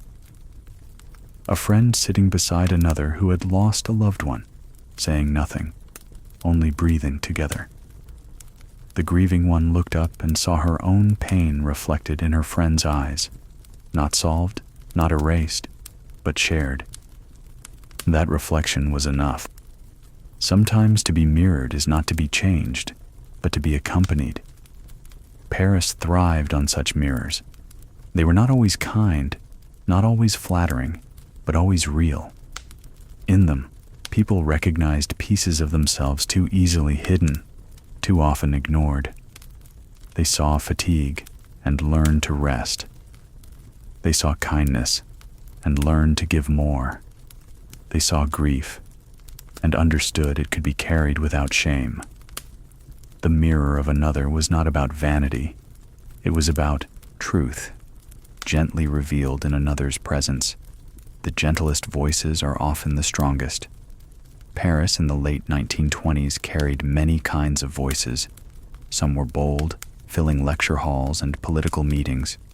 Others were musical, rising from cabarets or drifting from the steps of churches. But the voices that truly shaped the city's healing were quieter than all the rest. They came not from pulpits or podiums, but from the lips of ordinary people, spoken so softly you had to lean close to hear them. These were whispers of compassion, and though they often went unnoticed, they had the power to settle restless hearts and mend hidden fractures. Compassion did not announce itself. It slipped in like a draft beneath the cafe door. A waitress, seeing a student count his coins twice and sigh, poured him a second cup of coffee without charging, saying only, "The pot was full." A shopkeeper, watching a man hesitate over the price of bread, added an extra slice and winked as if it were an accident. These gestures were not shouted across boulevards. They were whispered in the language of kindness. Take, for instance, the story of Madame Laurent, who lived on the third floor above Rue de Seine. She was known for her stern walk and the black gloves she wore even in summer. Few guessed that she spent her evenings mending socks for the neighbors she pretended to scold by day. She left them outside doors in brown paper bundles, tied with twine. No one ever saw her deliver them. The only clue was the faint smell of lavender that clung to the wool.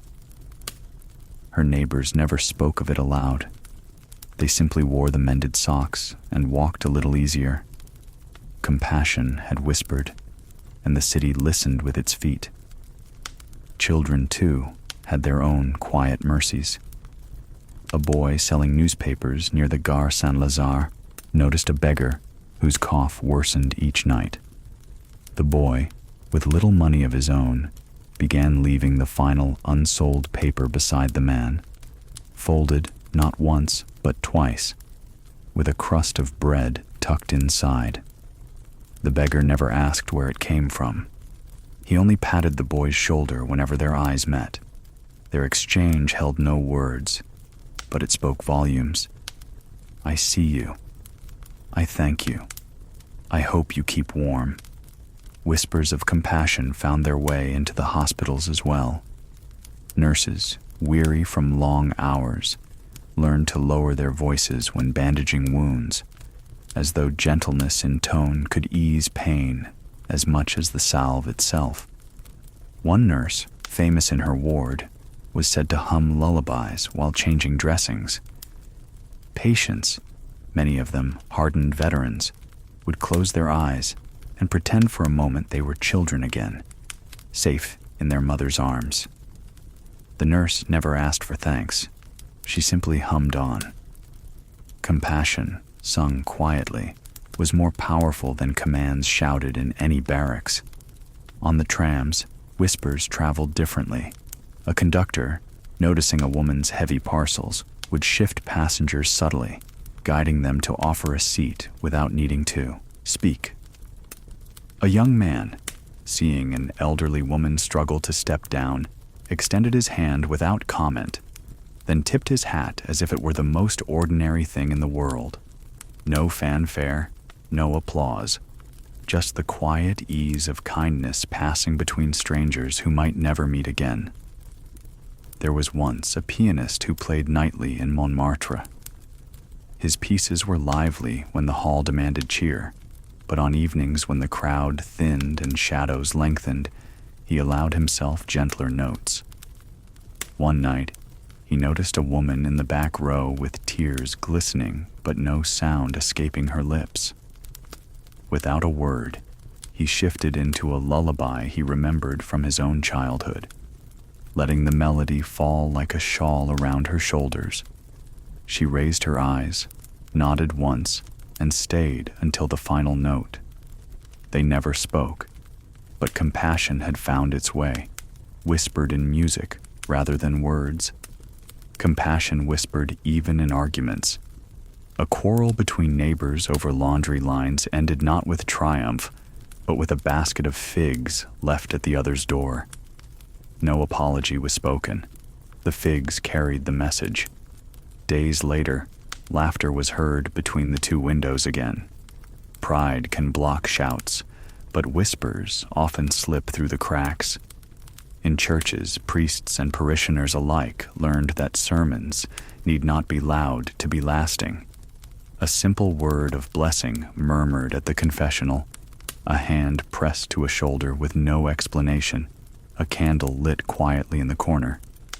These became louder than the grandest homilies. Faith, after all, is carried as much in whispers as in songs. Compassion also passed through books. Librarians slipped notes into borrowed novels. This one has a hopeful ending, or you might laugh here. Readers, turning the pages at home, would stumble upon these scribbles, smiling at the invisible hand that had thought of them. To receive such a note was to feel less alone.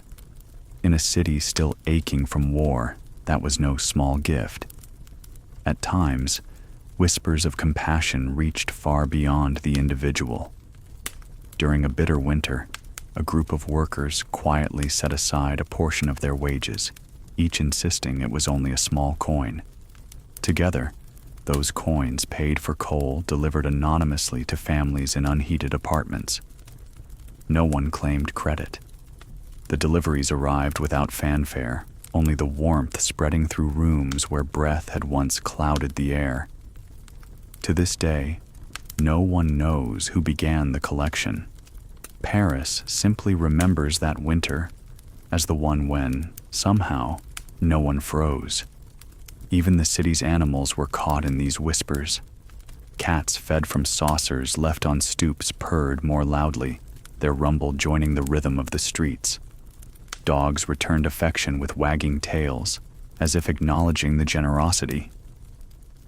Birds, fed crumbs by old men in the park, fluttered close enough to perch on hats and shoulders.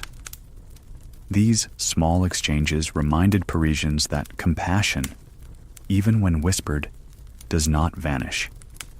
It echoes in wings, paws, and purrs, but perhaps the most powerful whispers were those spoken to oneself. A widow standing before her mirror repeated softly, "You are still here." A student, ashamed of failing an exam, told himself, "You will try again." A veteran waking from nightmares murmured, "It is only memory." These words, barely audible, became lifelines. To whisper compassion inward was to unlock the possibility of survival outward. Paris, with its wide avenues and narrow stairwells, hummed with these soft mercies. They were rarely recorded, almost never retold, yet they formed the quiet architecture of healing, an unseen scaffolding that held lives upright. The city, in truth, rebuilt itself less through bricks and mortar than through whispers of compassion passed hand to hand, heart to heart. Sometimes the greatest turning point arrives with barely a sound. The decade had been full of voices. Some shouted, some sung, many whispered. Yet the moment that marked the turning of the tale, the true climax of those Parisian years, did not come with drums, fanfare, or revolution. It came instead in a hush so deep that only those listening with patient hearts could sense it. This was not a climax of battlefields or barricades, but of realization. The cafes, the quiet rooms, the weary boulevards, they reached a stillness where truth could be heard without needing to be declared. The city, after years of carrying secret burdens, seemed to lean into this silence. The Seine flowed steadily as always, yet even it seemed slower, as though reluctant to disturb the fragile peace that had fallen. Street musicians played softer ballads, cabaret singers let their voices taper into sighs. It was as if all of Paris inhaled together, waiting. And within that breath, the turning came. Picture a small cafe, tucked at the corner of Rue des Écoles, its windows fogged from winter breath. Inside, men and women sat with hands around steaming cups, their faces lined not only by age, but by unspoken memory. For months, perhaps years, they had avoided speaking of what weighed them down. They had danced around topics, choosing lighter words. But that evening, something shifted. One woman set down her cup, looked at her companions, and whispered, "We must not let it happen again." The sentence was simple, almost fragile, but it held the weight of every tragedy they had endured: the war, the manipulations, the betrayals. Heads bowed, not in shame, but in recognition. That was the climax, not the unveiling of a plot or the collapse of a building, but the moment when people, ordinary people, named aloud what they had silently carried. It was not dramatic in sound, but it thundered in meaning. Elsewhere in the city, similar moments unfolded. A teacher, once fearful of addressing the losses his students carried, finally spoke of courage not as heroics, but as kindness shown daily. His pupils, young and restless, fell uncharacteristically still. They sensed it. Something important had been said, though in the gentlest of tones. In that classroom, the war ended again, not with treaties, but with words that made grief less lonely. The quiet climax was found in music halls, too. A violinist, playing a slow adagio, let her bow rest mid-note. The hall held its breath, She did not resume. Instead, she lowered her instrument and whispered, "Let us remember." The audience rose, not to cheer, but to stand in silence, each person lost in private reverie. The pause spoke louder than applause ever could. And then there was the river.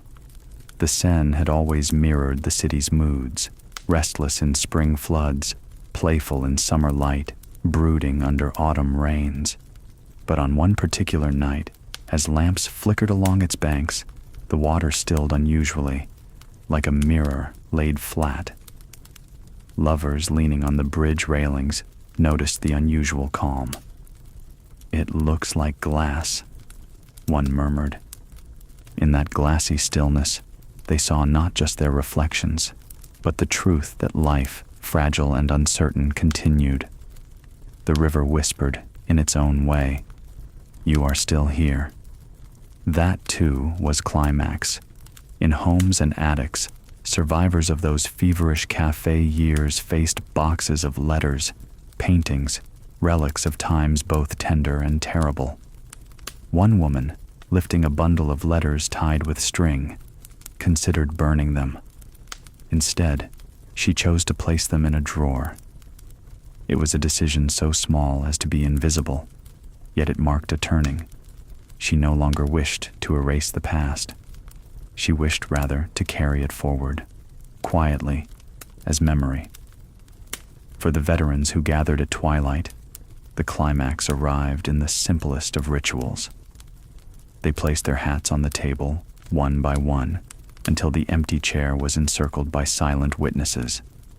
No words were spoken, but every man knew whose absence they marked. They sat, hands folded, remembering. Their silence was a form of resistance against forgetting. Even in the world of finance and politics, realms so often ruled by noise, the climax was quiet. Documents surfaced, ledgers revealing manipulation. But what mattered more was a moment in a government office when a young clerk, hardly more than a boy, placed his finger on a line of numbers and whispered, "This is wrong." His voice barely carried across the room, but his supervisor heard it, leaned closer, and nodded.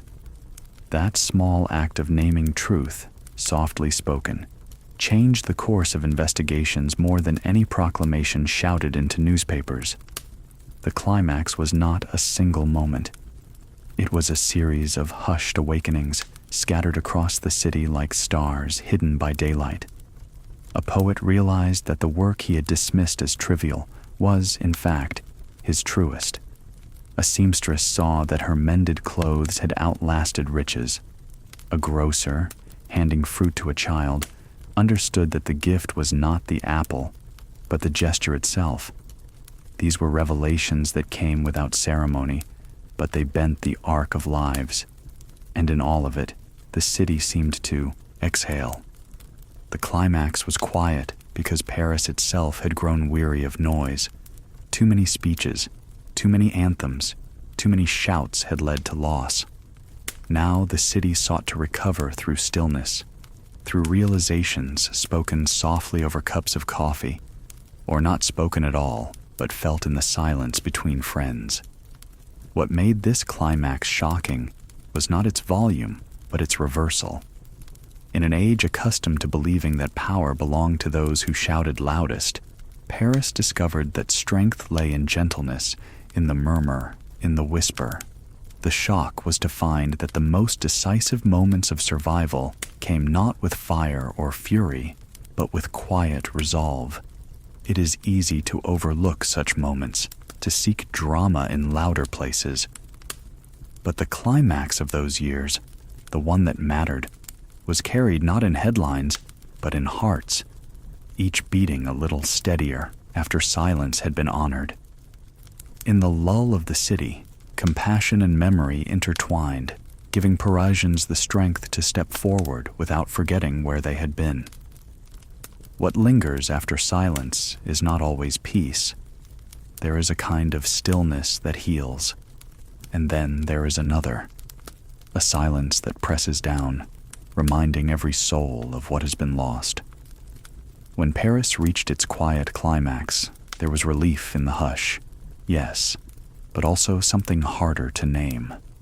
The revelations had been gentle, the realizations spoken softly. And yet, once those words settled, they left behind an aftertaste. It was not thunder, not gunfire, not the roar of a crowd, but a lingering shock, as though the city itself had exhaled only to find the air heavy still. It could be seen in the faces along the boulevards. People walked slower, not because their bodies were weary, but because their minds carried new weight.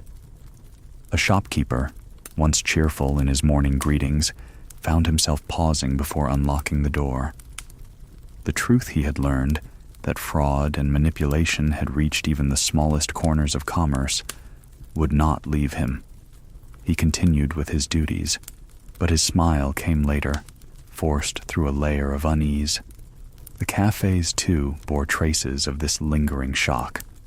Patrons who once leaned forward eagerly in conversation now sat back, cautious. Laughter still came, but it was thinner, trailing into silence rather than ringing out. Waiters, sensing the change, moved with quieter steps, as though not to disturb the fragility of the air. Even the clinking of glasses sounded different, as if muffled by unseen hands. Artists, always sensitive to undercurrents, captured this feeling before words could. A painter in Montparnasse covered his canvas with pale grays and washed-out blues, shapes dissolving into one another, figures without faces. A poet abandoned rhyme, writing instead in broken lines that stopped abruptly, unfinished. The audiences who saw and read these works did not fully understand, but they recognized something of their own unsettledness mirrored back at them. Art had become a vessel for lingering shock, carrying it from one heart to another until all of Paris felt it. It was not the kind of shock that made people scream or collapse. It was quieter, more insidious.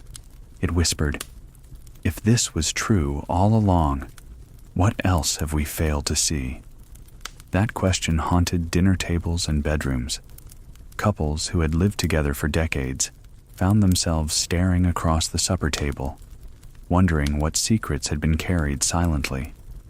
Parents looked at children and asked whether their innocence had been preserved or eroded without their knowing. Even in moments of love, doubt lingered like smoke that refused to clear. One evening, in a music hall, the shock revealed itself in an unexpected way. The orchestra began a familiar piece, lively and comforting. Yet halfway through, the first violin faltered, not from lack of skill, but from a sudden, overwhelming awareness that the joy of the music no longer felt honest. The silence stretched a heartbeat too long before the conductor motioned gently to continue. The audience clapped politely at the end, but the memory of that hesitation, that breath where sound should have been, remained with them far longer than the notes themselves. The shock lingered in friendships too. A group of men who had played cards together every week since the war found themselves staring at one another differently. One of them had been revealed as a courier for secret dealings. He insisted he had done it only to support his family, that he never believed the harm could be so wide. The others nodded, some forgiving, some not. But the game changed. Cards were played with more distance, less laughter. Trust, once assumed, now required rebuilding, and rebuilding is always slower than breaking. For the young, the shock carried a different flavor. Students who had thought of Paris as endless possibility suddenly confronted the fragility of their dreams. A girl studying literature realized the very cafes where she sought inspiration had been breeding grounds for exploitation. She continued her studies, but with a shadow in her gaze, as if her pages could no longer be written in pure ink, but must carry the stain of caution.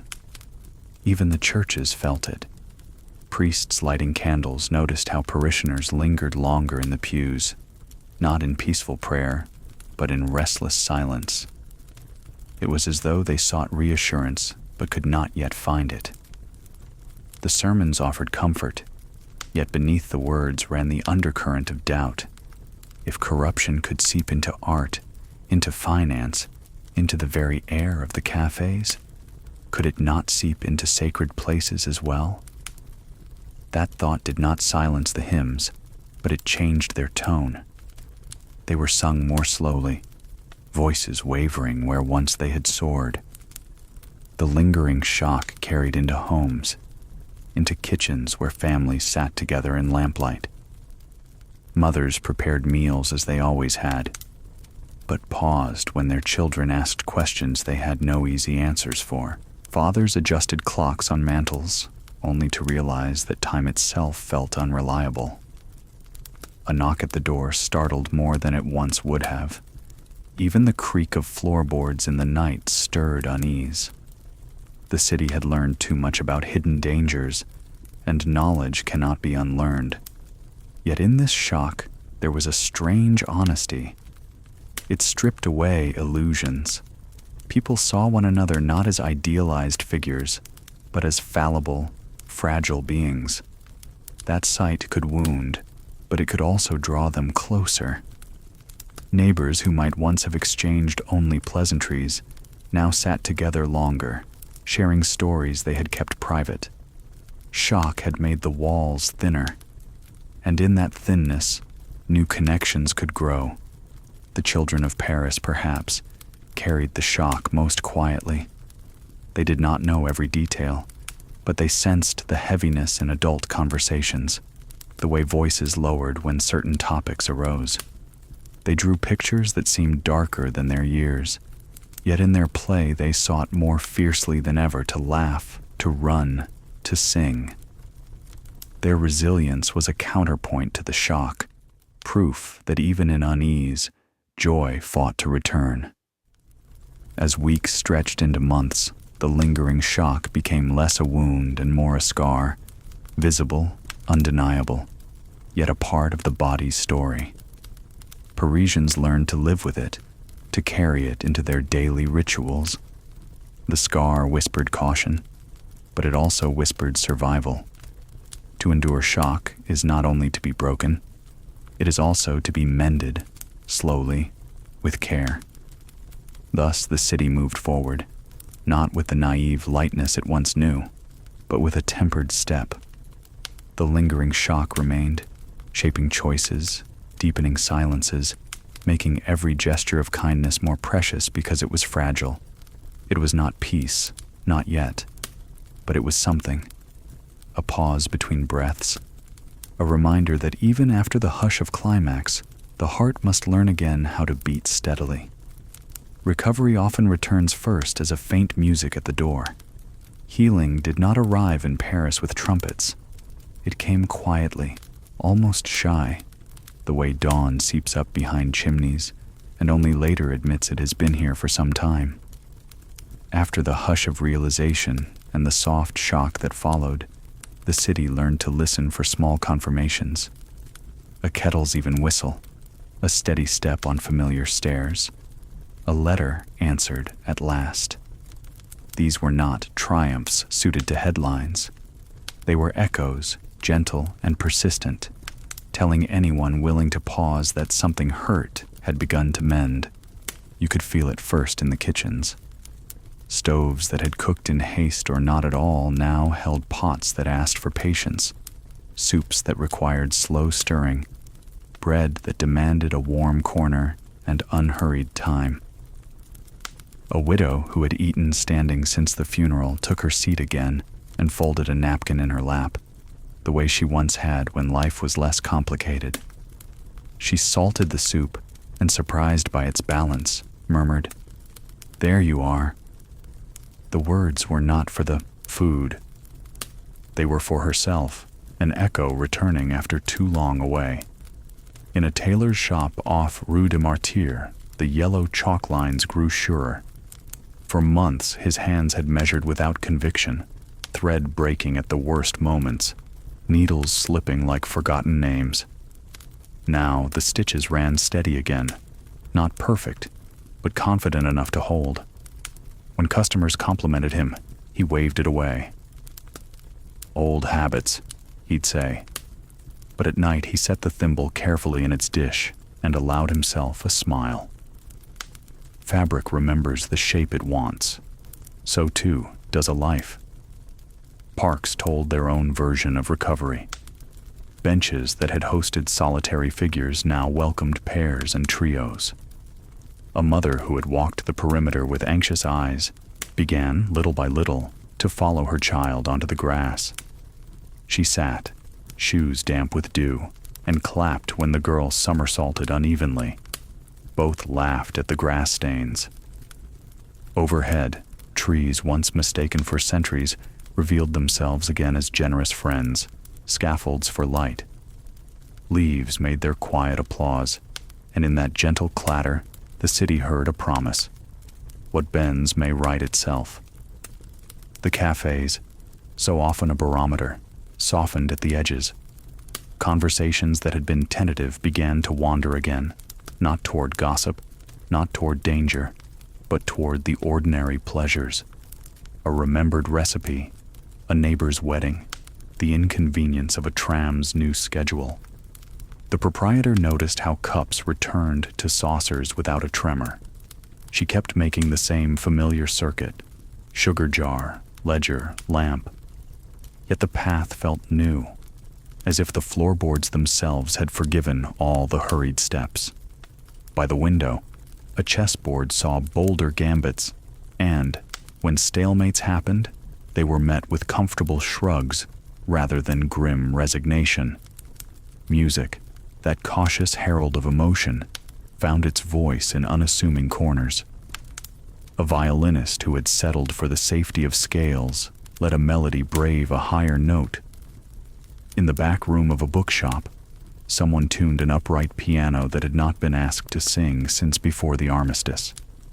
The instrument resisted at first, keys sulking like children woken from naps.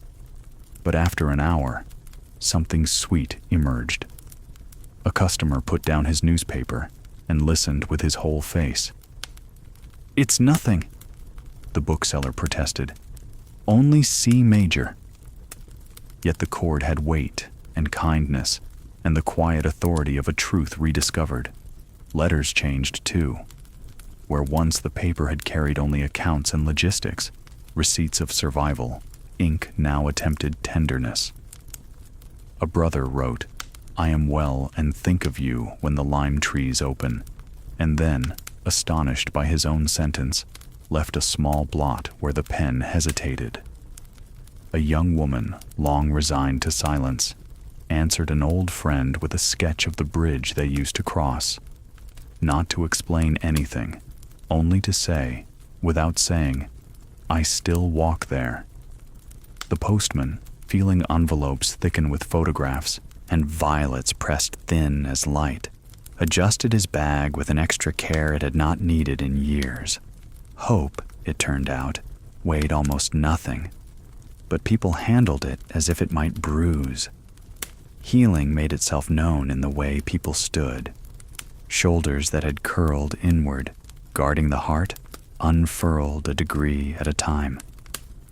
The policeman who held doors and secrets now let his hat tilt with a touch of swagger again, not the false bravado of youth, but the easy tilt of a man who trusts his street.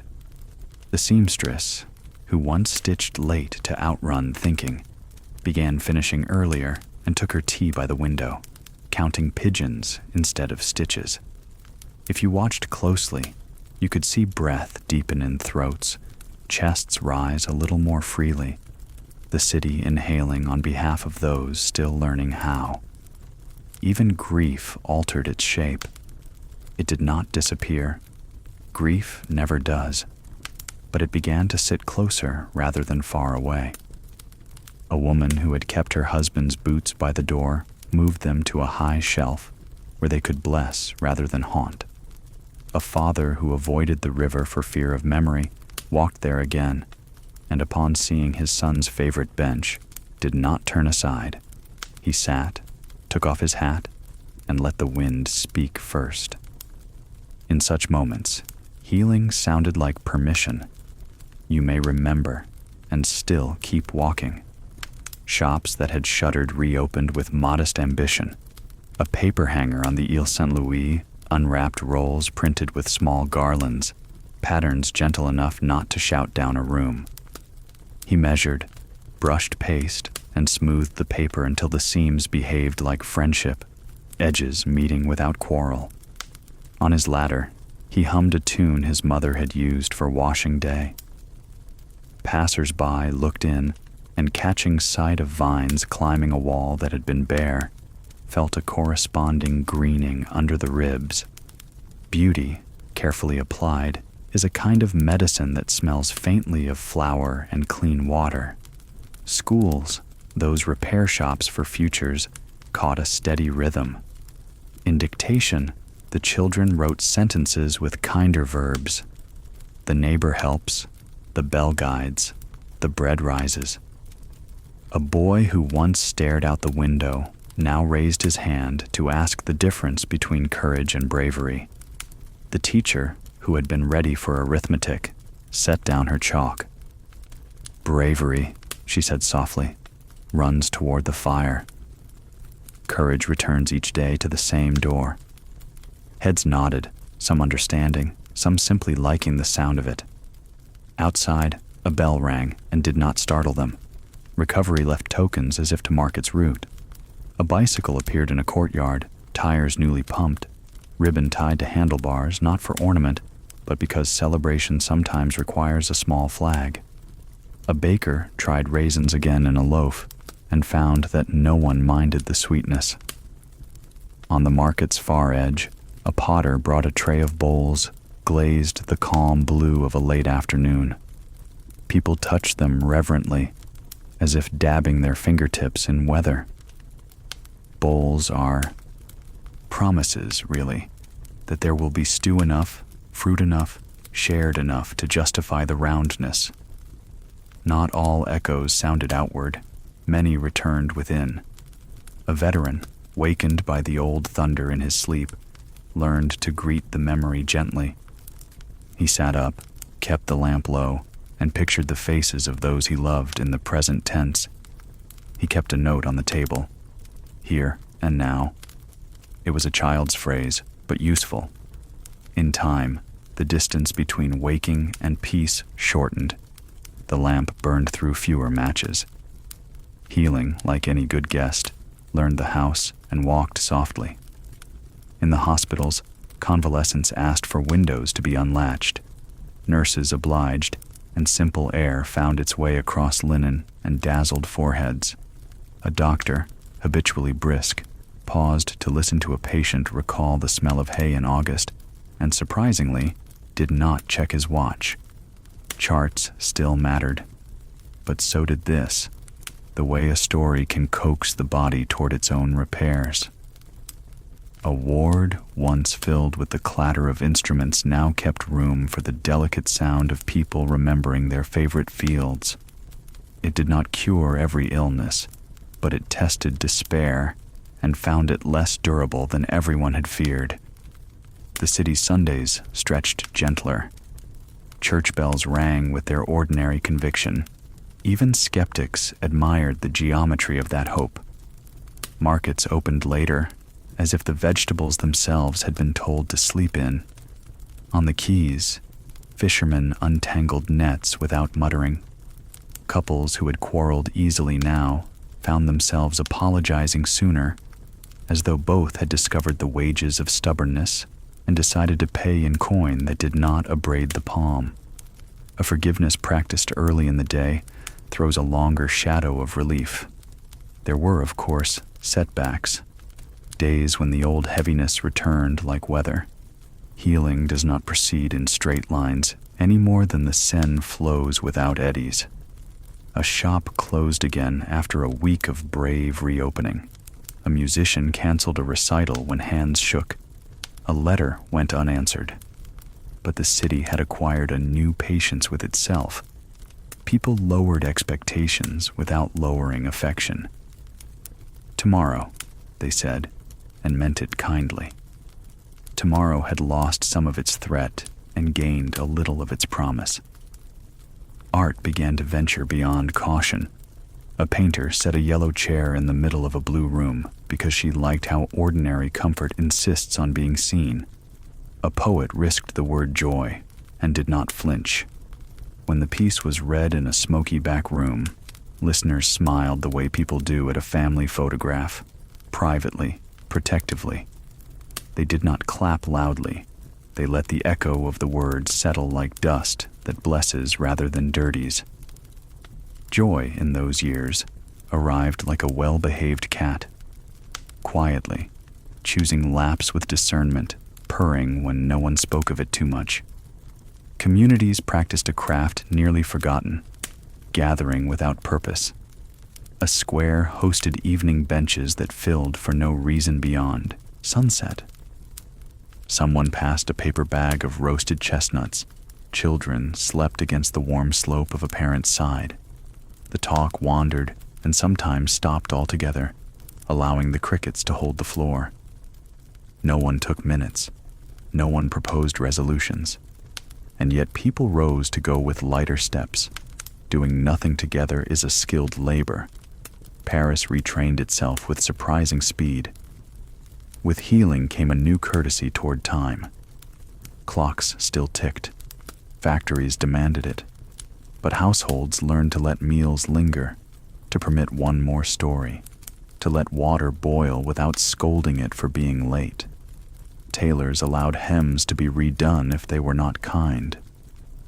Gardeners decided that a bed could be beautiful, with 3 thriving plants instead of 5 struggling ones. Moderation, so easily mocked in years of zeal, showed itself as a durable friend. It was not timid. It was appropriate and highly skilled at preventing sorrow from over-rehearsal.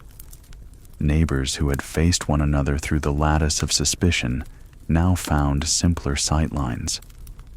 A woman who had once drawn her curtains at the slightest sound began leaving them open a finger's width. She discovered that morning has a habit of minding its own business. Across the way, a student watered a geranium with the concentration of a surgeon and felt, to his surprise, useful. Across both windows ran a slender thread. Not romance, not even acquaintance. Merely the polite agreement of beings who know the other exists and prefer this. Children, that tribe of relentless futurists, taught the city a game of recovery. They invented new rules for old amusements. Hopscotch became moon ladders. Marbles were planets with opinions. A tug of war declared both sides winners if they laughed. Their inventions were not escapism. They were rehearsals for lives that could be generous. Adults, watching from stoops, felt their mouths learn a posture they had not worn in years, the smile that asks nothing more of the hour than what it is already offering. Even commerce shouldered kindness. A bookseller began keeping a small shelf by the door labeled for rainy days, any volume free to borrow when weather turned mean. Borrowers returned most of them, some with leaves tucked between pages, or a penciled heart by a sentence that understood them. The ledger noted no profits there, yet the shop's bell rang more often, and the air between stacks felt warmer, as if the paper itself appreciated being read without hurry. The proprietor discovered that goodwill, while not legal tender, purchased a kind of silence that profits cannot buy. Healing rippled into memory's rooms. Museums re-hung works that had been taken down during darker revelations, adding small cards that told the truth about their origins. Visitors did not look away. They read, stood a little closer, and let new understanding deepen rather than cancel their gaze. A city that can hold complexity without dropping it is a city that has learned something worth keeping. And night, that faithful tutor, regained its old vocation. Lamps burned at reasonable hours. Windows dimmed one by one without fear. A cat padded along a parapet with the certainty of a creature whose map of rooftops required no revision. The moon, less harried by clouds, took time to inspect the roofs she had not counted carefully in years. When rain came, it arrived as a companionable drummer, content to keep a steady beat on awnings and leave thunder to more theatrical provinces. People slept, not always long, not always unbroken, but with a trust that pillows would hold and morning would not misplace itself. If you sought the echo of healing at the very edge of the city, where gardens give way to fields, where trains practice their exhalations before choosing a direction, you would find it in the hands of those who work the earth. A farmer pruned with patient cuts, knowing that fruit asks to be thinned if you want sweetness to keep its promise. He taught his grandson how to test a pear's readiness. Lift, not pull. If it wishes to come, it will. That lesson wandered back into Paris without announcing itself and improved 1,000 conversations. Lift, not pull. If a soul wishes to open, it will. By degrees so small they escaped calculation, the echo gathered strength. It moved along eaves, slid under doors, perched on cafe spoons, curled on church pews, and rode buses with the steadiness of tickets clipped without fuss. It did not pretend to erase what had happened. It offered companionship to it. With every day that ended without catastrophe, and every morning that started with the ordinary confidence of a kettle, the city learned a song it had once known by heart, the melody of carrying on well. In the end, healing was not a victory march, but a neighborly knock, a sound that promises only presence. It asked little and returned much: steadier hands, kinder hours, rooms that remembered how to shelter rather than echo. And when Parisians heard that faint music at their doors, they did not rush. They opened, stepped aside, and allowed it in with the courtesy reserved for beloved guests and old friends who need no invitation, because really, they live here too. Memory weaves its patterns long after the loom has quieted. Paris, in the last years of the 1920s, wore its history like a garment that had been mended many times. Some seams showed plainly, some patches blended almost invisibly. Memory was everywhere, stitched into the fabric of streets and faces, yet it rarely announced itself with fanfare. Instead, it appeared in the small gestures: a pause before turning a corner, a hand lingering on a familiar railing, a sigh when the bell of Saint-Sulpice told a note too close to yesterday. These were the threads of memory, drawn through the cloth of daily life, binding past to present in ways both tender and painful. Consider the baker on Rue des Abbesses. Each morning he folded dough, sprinkled flour, and brushed egg over loaves that gleamed in the oven's heat. But when he handed the first loaf to his apprentice, he always muttered the same phrase under his breath: "Comme mon père," like my father. The boy never asked. He only noticed the way the baker's eyes softened, as though the bread on the tray was not only food, but an echo. Memory flavored every crust. Across the city, in a bookshop so narrow that customers had to turn sideways to pass, a woman arranged volumes by touch rather than title. She knew where each belonged because she remembered who had asked for it before: the soldier who never returned, the student who had moved away, the widow who read poetry to fill her nights. She polished the spines with a care that was less about dust than about reverence. The books carried fingerprints that no cloth could wipe away. When she straightened a row, she was also straightening the threads of memory. In Montmartre, an old painter sat before canvases stacked against his wall. He had no plans to sell them, Their worth was not in francs, but in recollection. One canvas, half finished, showed a bridge under moonlight. He kept it propped where he could see it each morning. "For André," he whispered. André had been his companion in both art and life, lost in the war. The unfinished bridge remained a memory in color and brushstroke.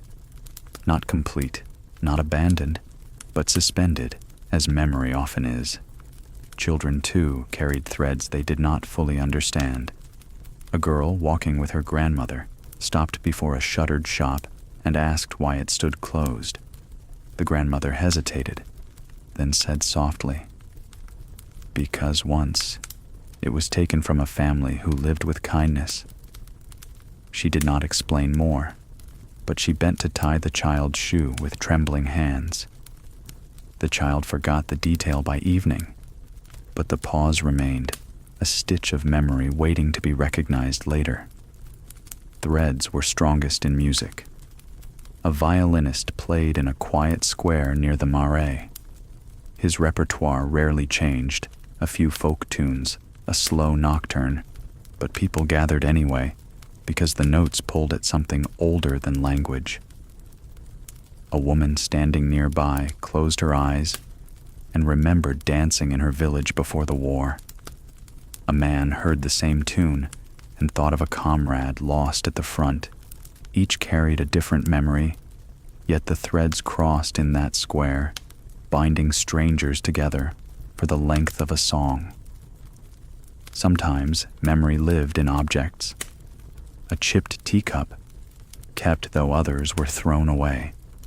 A scarf patched so many times its original fabric had disappeared. A chair polished by generations of hands. In one household, a clock that had stopped during a bombing was never repaired. It sat on the mantel, frozen at the hour of impact, a silent witness that no one wished to silence.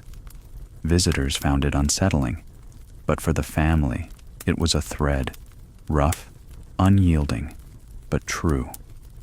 At other times, memory resided in smells. The scent of lilacs in spring could pull someone back 20 years in an instant. The aroma of chestnuts roasting reminded one man of a night when his pockets were empty, but his sister pressed her cone into his hand.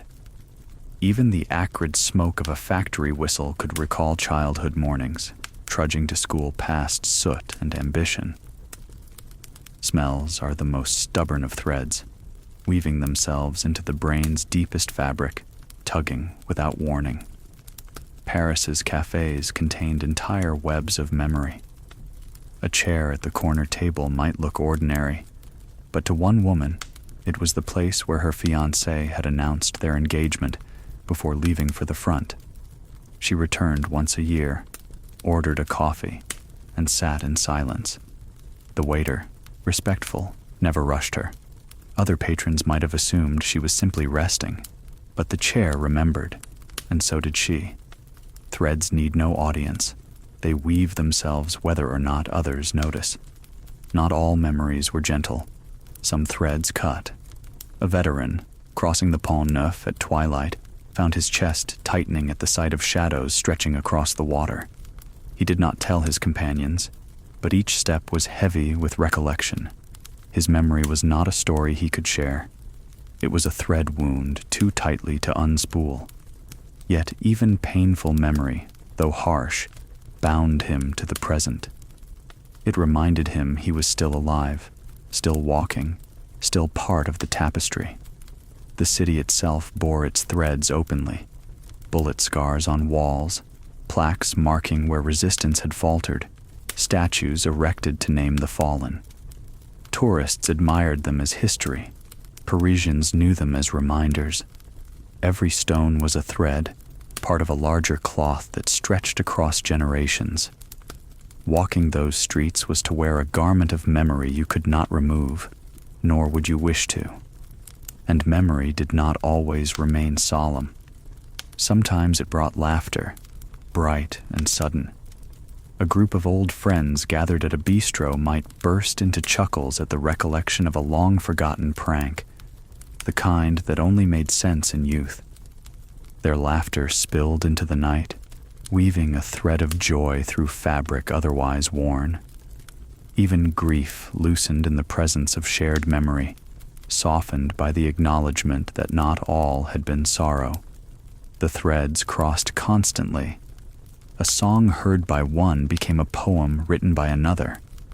A photograph in an attic sparked a story told at supper. A whispered remembrance in church echoed into a painting on canvas. In weaving together, the threads made the city resilient. No single life held all the memory, but together they created a tapestry that could not easily be torn. Threads of memory are delicate, yes, but they are also strong. They fray when ignored, tighten when pulled, and shimmer when light falls at the right angle.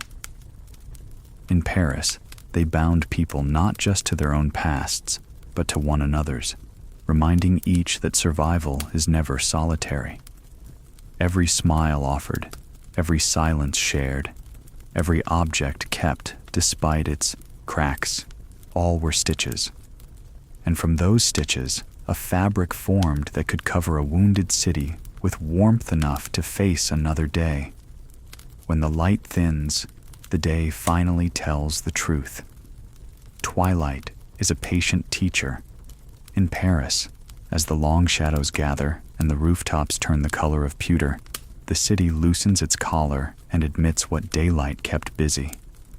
Market stalls fold away their bright arguments, and shop windows trade glitter for glow. The river slows, or seems to, and bridges learn the art of holding both sides at once. In that hour between certainty and night, reflection arrives, not only in water and glass, but in people. A quiet inventory of what was carried, what was set down, what remains. Stand by the Seine at this hour, and you will see two cities. The first walks past you, hurried steps, loosened scarves, a last bicycle bell threading the traffic. The second glides beneath, a silver twin where lamps spill their coins and every arch repeats itself. Lovers lean against the parapet to watch both worlds at once. A little boy counts reflections, convinced that each light on the water is a star that fell and refused to sink. His mother smiles and does not correct him. Twilight is a generous hour. It allows two truths to stand side by side. In a narrow street off Rue Mouffetard, a grocer draws his metal shutter halfway, leaving a mouth of light for latecomers. He wipes the counter with a cloth that smells of lemon and considers the day's small arithmetic. The extra apple added to a thin purse, the old woman who remembered his father's name, the student who asked whether pears ripen better in a paper bag. He answers no one now. He simply watches dust drift in the beam of a single bulb, each mote a slow comet. Enough, he murmurs, not a complaint, not a boast, a conclusion. He pulls the shutter the rest of the way and listens to its soft clatter like a lullaby sung in tin. On a fifth-floor landing, the seamstress rests her thimble on the sill and lets the blue hour climb into the room. She pours tea and does not sweeten it. Across the courtyard, a young man waters his geranium with the seriousness of a priest.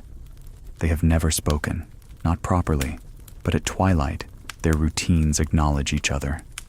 She dips her head. He lifts the watering can in salute. Two small bows between windows make a bridge where no words are needed. The steam from her cup fogs the pane, and for a moment, she sees her own face doubled. The woman who left the province long ago, and the one who stayed to keep the lamps lit here. Both are true. She sips and lets the tea cool the day. On the Pont Marie, a veteran pauses where stone admits the first hint of damp. He does not linger long at noon. The sun's blunt brightness is intolerant of certain thoughts. But twilight is merciful. He takes off his cap and lets his palm recognize the shape of it. Barges slide beneath. their engines a low catechism. What he remembers tonight is not battle, but a trivial kindness. A comrade lacing his boot when his fingers refused to cooperate. He smiles into the darkening water, surprised at which memories choose to float. Twilight edits ruthlessly, leaving only what can be borne without splintering. The baker on Rue des Abbesses places a final tray on the rack to cool. He has learned to keep one loaf aside for the late knock that often comes when most of the city has eaten. It is a habit inherited, like an old song. The bell does ring, a father with a boy in a cap slightly too big. For tomorrow, the man says, but the child is already breathing in the crust as if it were a story. The baker wraps the loaf in paper and slips in a heel still warm. For the walk home, he murmurs. On the doorstep, twilight folds itself around the trio like a shawl. The boy breaks the heel and offers half to his father without looking up. Reflections are not always visual. Some are simply gestures repeated across generations until they shine. At a bookshop near the Odeon, the proprietor sets a small lamp on the counter and flips its painted shade to the side so light falls like a crescent. Customers browse with the careful fingers of evening, slower, more reverent. Daytime readers search, twilight readers choose. A woman finds a thin volume of letters and holds it as if it might rustle. The bookseller knows she will buy it. People do not cradle a book that way, unless it has already told them something. As she pays, the woman says, almost apologetically, "For the days when the kettle takes its time." The bookseller nods. Twilight has a way of turning transactions into confidences, the till drawer into a discreet friend. In a courtyard on the Ile Saint-Louis, an elderly couple plays a last hand of cards on a crate-turned table. They do not keep score. At this age, they know which victories matter, and they are not these. Instead, they study each other's faces as the light retreats, searching for the small weather of the day, a wrinkle that means laughter found them, a crease that means the stairs complained, a softness at the mouth that says sleep will arrive easily tonight. When the cards blur, they gather them without hurry and sit a while longer, listening to the city's evening grammar, the comma of a closing door, the semicolon of a carriage passing, the full stop of a single shout that becomes, mercifully, no more. Music, too, moves differently in the twilight. In a cafe along Boulevard Saint-Germain, the pianist closes the lid halfway and lets the instrument breathe through the gap. He plays a tune with simple bones, 3 notes that know each other well, and then steps aside so the pauses can speak. Conversations lean toward the melody without meaning to. A waiter slows his tray. Cups settle more quietly on saucers. The piece ends with a chord left unresolved, and no one minds. Twilight forgives what daylight requires to be finished. On the tram, faces grow, reflective in the window glass, each person riding beside an uncertain twin. A seam of gold runs along the rails, as if the city were hemming itself for sleep. A child presses her nose to the pane and draws a circle in the fog of her breath.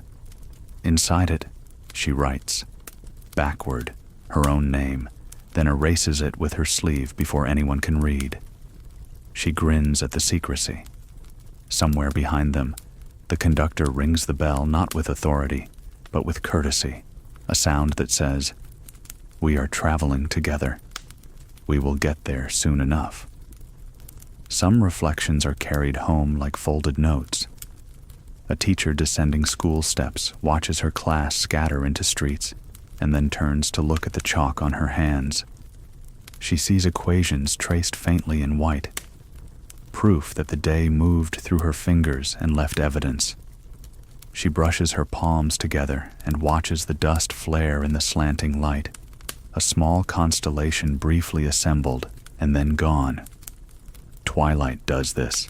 It makes even the smallest residue look cosmic and kind. She laughs, unexpectedly tender toward numbers that argued with her all afternoon, and goes to buy a pair. In churches, votive candles practice their manners, burning steadily without bragging. A man who does not call himself devout stops anyway to light one for a name he has not spoken in years. The flame hesitates, then affirms itself. He stands, hands at his sides, not praying exactly, but also not praying. Twilight is fluent in such double negatives. Outside, he re-enters the city with the faint smell of beeswax following him, a quiet benediction that will linger in his coat and make him gentler with strangers until morning. Memory walks differently in the blue hour. It keeps pace, but no longer tugs. A woman who once avoided a certain street now allows herself to pass. The closed shop that used to punch at her heart has grown less accusatory in the softened light. It is only a door in need of fresh paint. She notices, for the first time, a swallow's nest tucked in the eaves and thinks, astonishingly, about spring. Twilight does not erase grief. It simply seats it elsewhere at the table and pours tea for everyone present. From a hospital window, a patient watches roofs turn the color of old pewter teapots. He learned today that recovery will require more time than he hoped. The news sat heavy at noon. Now it finds a different weight. He counts chimneys like steps and tells himself he can climb them. In the ward behind him, a nurse hums as she sets out night medicines, a tune with no name that knows exactly where it is going. He does not recognize the melody. He recognizes its promise. Twilight, he decides, is when promises practice sounding believable. There is a particular corner of the Tuileries where shadows gather first, pooling like ink. Children run through it unafraid, delighted to make shapes with their bodies. Giants, cranes, angels with lopsided wings. A grandmother claps for them from a bench, her hands loud, in a way that cheers the trees. When they tire, she opens a tin and produces a handful of biscuits. The crumbs bring a parliament of small birds who debate politely at her feet. She breaks each biscuit smaller, and the birds grow braver, hopping closer until their reflections join hers in the polished leather of her shoe. She laughs at the crowd and thinks, not without surprise, I like this evening very much. Atop Montmartre, Sacré-Cœur shifts from alabaster to shadow, a ship becoming night. Tourists search their pockets for the word violet and fail to find a shade suitable for the sky. A local boy sells paper pinwheels that turn in the faintest wind. They don't do anything, a man jokes, but when he buys one and it spins in his hand for the briefest moment, he watches as if startled by kindness. Twilight has a way of making even useless things credible, and therefore useful in another currency altogether. Not every reflection is tender. Some are true in ways that pinch. A young woman returns home and, catching her silhouette in the hallway mirror, recognizes the stoop of worry in her shoulders. She puts down her bag, lifts her chin, and holds still until the mirror returns a posture she prefers. It is not vanity. It is rehearsal, a practice of seeing herself as she hopes to be believed. Twilight is kind to such attempts, letting the glass keep secrets until effort becomes habit. In attics and cellars, people take inventory with a lantern's honesty. Boxes are opened because night will soon make the decision for them. Out or away. A man finds a photograph curled at the edges, 3 figures on a picnic blanket, none of whom are alive now. He does not cry. He sits, lantern on the floor, and names each aloud as if taking roll. Present, present, present. Then he returns the photograph to the box, but he knows it will not stay there. the naming has brought them into the room. That is Twilight's craft. It summons the absent gently enough that they are welcome to sit for a spell without haunting the chairs. On the edges of the city, allotment gardens exhale the day's heat. Someone turns soil with a fork, not for necessity, but because earth prefers to be loosened before sleep. Worms fold themselves back into their manuscripts. A child kneels and listens close to a lettuce, certain she can hear it drink. She can, in a way. Roots make a sound that is mostly patience. Twilight is a classroom where patience is always the lesson, and nobody fails if they stay a little longer. Even the air behaves differently. It's not quite cool, not yet, but it suggests the idea of coolness the way a letter suggests a visit.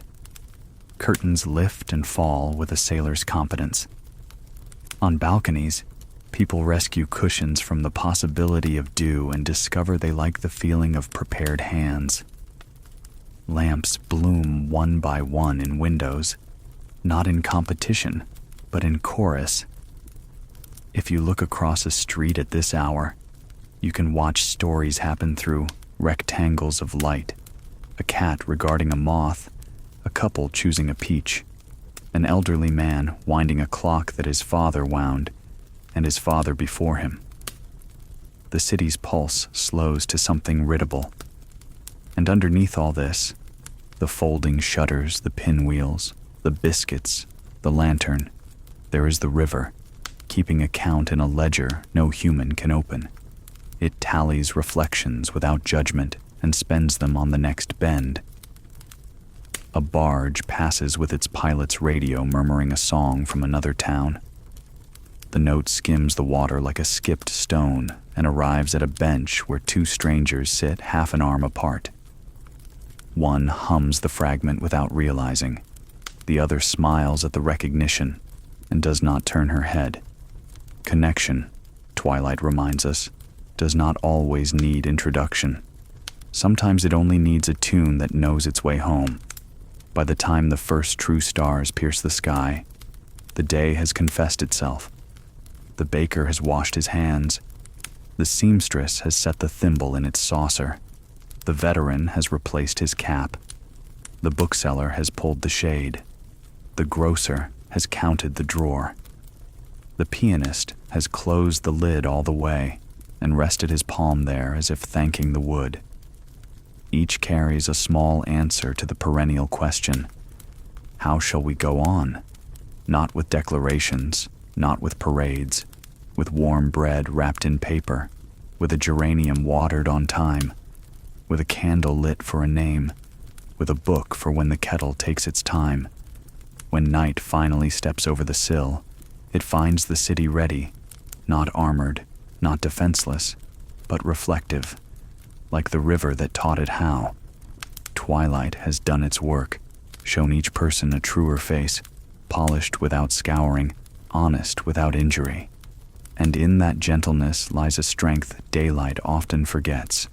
The truth, when told softly, can be heard without flinching.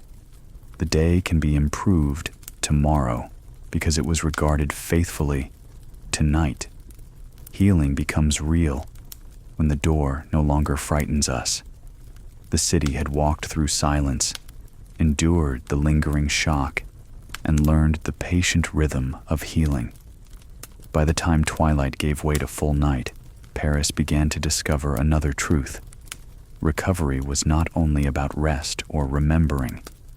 It was about opening doors again. Literal ones, yes, but also the inward thresholds that had been bolted by fear. An open door is simple wood and hinge, but it is also a declaration.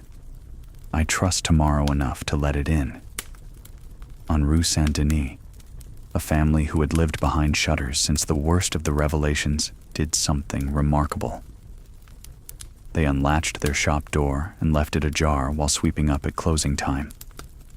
Passers-by could see the glow of the single lamp inside, could smell the lemon soap and hear the broom against the floor. The gesture was not commerce, it was invitation. For months, the door had been shut so tightly that neighbors walked past without expecting its return. Now, ajar, it spoke a sentence without words. We are ready, again, to belong to the street. Elsewhere, a young student whose nerves had kept him in his boarding room finally braved the stairwell. He paused at every landing, heart thudding, but continued until he reached the street. The air startled him. Too open, too busy. He nearly turned back. Then a woman descending behind him smiled faintly and said, "Bonsoir." The syllable was small, hardly heavier than the air itself, but it was enough. He nodded, stepped into the avenue, and realized that an open door is crossed one word at a time. Cafes felt the shift first. Owners who had feared ruin unlocked again at dawn, arranging tables not only for profit but for presence. Patrons noticed the change, curtains tied back, vases refreshed, menus chalked with confidence. It wasn't the food that drew them in, though the coffee steamed brighter, the bread arrived quicker. It was the sight of open doors on streets that had grown accustomed to hesitancy. Every entrance was a little celebration, every bell above the frame a chorus. Come in, come in, come in. In homes, doors marked subtler victories. A widow who had eaten alone at the far end of her table moved her plate closer to the door so she might hear neighbors climbing stairs. A father who had barred his children from playing in the hallway now allowed the door to stand ajar, listening with one ear for their laughter echoing along the banisters. In such small adjustments, families relearned the difference between safety and confinement. The door that guards too fiercely becomes a prison. The door that opens carefully becomes a guardian of courage. Even churches, long symbolic of thresholds, noticed. Parishioners who had sat at the back began edging forward, pew by pew. Priests unlocked side chapels that had been kept dark, placing candles where once there was shadow. Children tugged their parents through doors left open after Mass, as if to prove that faith was not only about kneeling, but about stepping out again, unafraid. The stone arches echoed with a sound sweeter than hymns, the shuffle of feet returning willingly. Markets, too, became lessons in open doors. Stalls that had shuttered early, afraid of dusk, now lingered. The scent of oranges and onions spilled into alleys. Shoppers moved freely, calling greetings not with suspicion, but with appetite. One merchant joked, "I sell doors, invisible ones. You carry them home with your bread." People laughed, but they knew what he meant. Every purchase was a door to another meal, another conversation, another evening where hunger would not dictate silence. Memory did not vanish with these gestures. It entered through the open doors as well. Sometimes it startled. A knock at midnight still froze households, the way a sudden draft can unsettle even in summer. But more often, memories softened, mingling with new arrivals. A letter dropped through the slot no longer promised ruin. It might carry news of birth or reunion. The echo of old footsteps in stairwells became less threatening when followed by a neighbor's knock offering cherries from the market. Memories adapted, learning to sit politely at the threshold while the present poured tea. For children, open doors became games. They darted in and out, carrying pebbles, sticks, and stories. "The hallway is ours," they cried, their laughter chasing shadows into corners. Parents, once quick to hush, began smiling at the racket. Doors that had stood as barriers now became stages, frames for play. Every slam of wood was a reminder. Life insists on returning noisily. The city, startled by joy, chose not to complain. On bridges, too, the symbolism deepened. Lovers stood against railings, no longer whispering in guarded tones, but laughing openly, voices bouncing along the stone. Veterans who had once walked the bridges stiffly now paused to lean, hats in hand, watching the water carry reflections downstream. They discovered that an open door need not be a hinge of oak. It might be the willingness to linger, to admit the river without fear of what it remembers. Even the animals sensed it. Cats, once cautious, padded through thresholds as if they owned them. Dogs wagged freely at gates propped wide. Birds found open attic windows and darted in, inspecting shelves before darting out again. Their boldness amused residents, reminding them that open doors are invitations not only to humans, but to all of life. If sparrows could trust a threshold, perhaps people could too. The healing of the city was marked not by monuments or speeches, but by the sight of open doors at dusk, lamplight spilling onto cobbles, the smell of stew escaping into alleys. Every doorway became a lantern, every threshold a bridge between solitude and companionship. Even strangers felt the difference. A traveler arriving late, seeing so many doors unlatched, thought to himself, "This city breathes again." And perhaps that was the essence of it, breath. To open a door is to let air exchange, to allow outside and inside to share. After years of stale silence, Paris exhaled. With every door unlatched, the city reminded itself that survival is not enough. One must live openly, with the courage to invite in both joy and uncertainty. In the hush of night, even history leans back to rest. The final act of the long tale did not come with fanfare or the clash of drums. It arrived in the way twilight softens into night, slowly, gently, almost unnoticed, until the first star reveals itself in the velvet above. Paris, weary yet resilient, slipped into the arms of evening, as though the city itself longed for rest after years of strain. The lamps along the boulevards flickered into steady glow, their golden halos stretching across cobblestones polished by footsteps of grief and laughter alike. Night has always been a patient teacher. It teaches that silence is not absence but presence, a presence of calm, of possibility, of reflection. As the city hushed, people found themselves leaning into that lesson. A woman closing her shutters paused to breathe the cool air one more time. A boy finishing his homework lingered at the window, tracing constellations with a finger against the glass. In every quiet action, the night embraced them, drawing weary hearts into a rhythm slower and kinder than daylight ever allows. Memory remained, as it always must, yet at night, memories behaved differently. The sharp edges of the day grew rounder, less insistent. A soldier's recollection of thunder on the battlefield softened into the rhythm of distant rain. A widow's ache, sharp at dawn, became at dusk the gentler ache of longing, folded into the lull of familiar hymns drifting from a nearby church. Night did not erase what had been endured. It wrapped it carefully, like a grandmother folding quilts, placing sorrow alongside comfort so both might rest until morning. In the quiet neighborhoods, doors stood ajar, not from neglect but from trust. Light spilled into the street, amber and welcoming. Neighbors stopped by one another's thresholds, not for urgent business, but for simple words. Sleep well. Be at peace.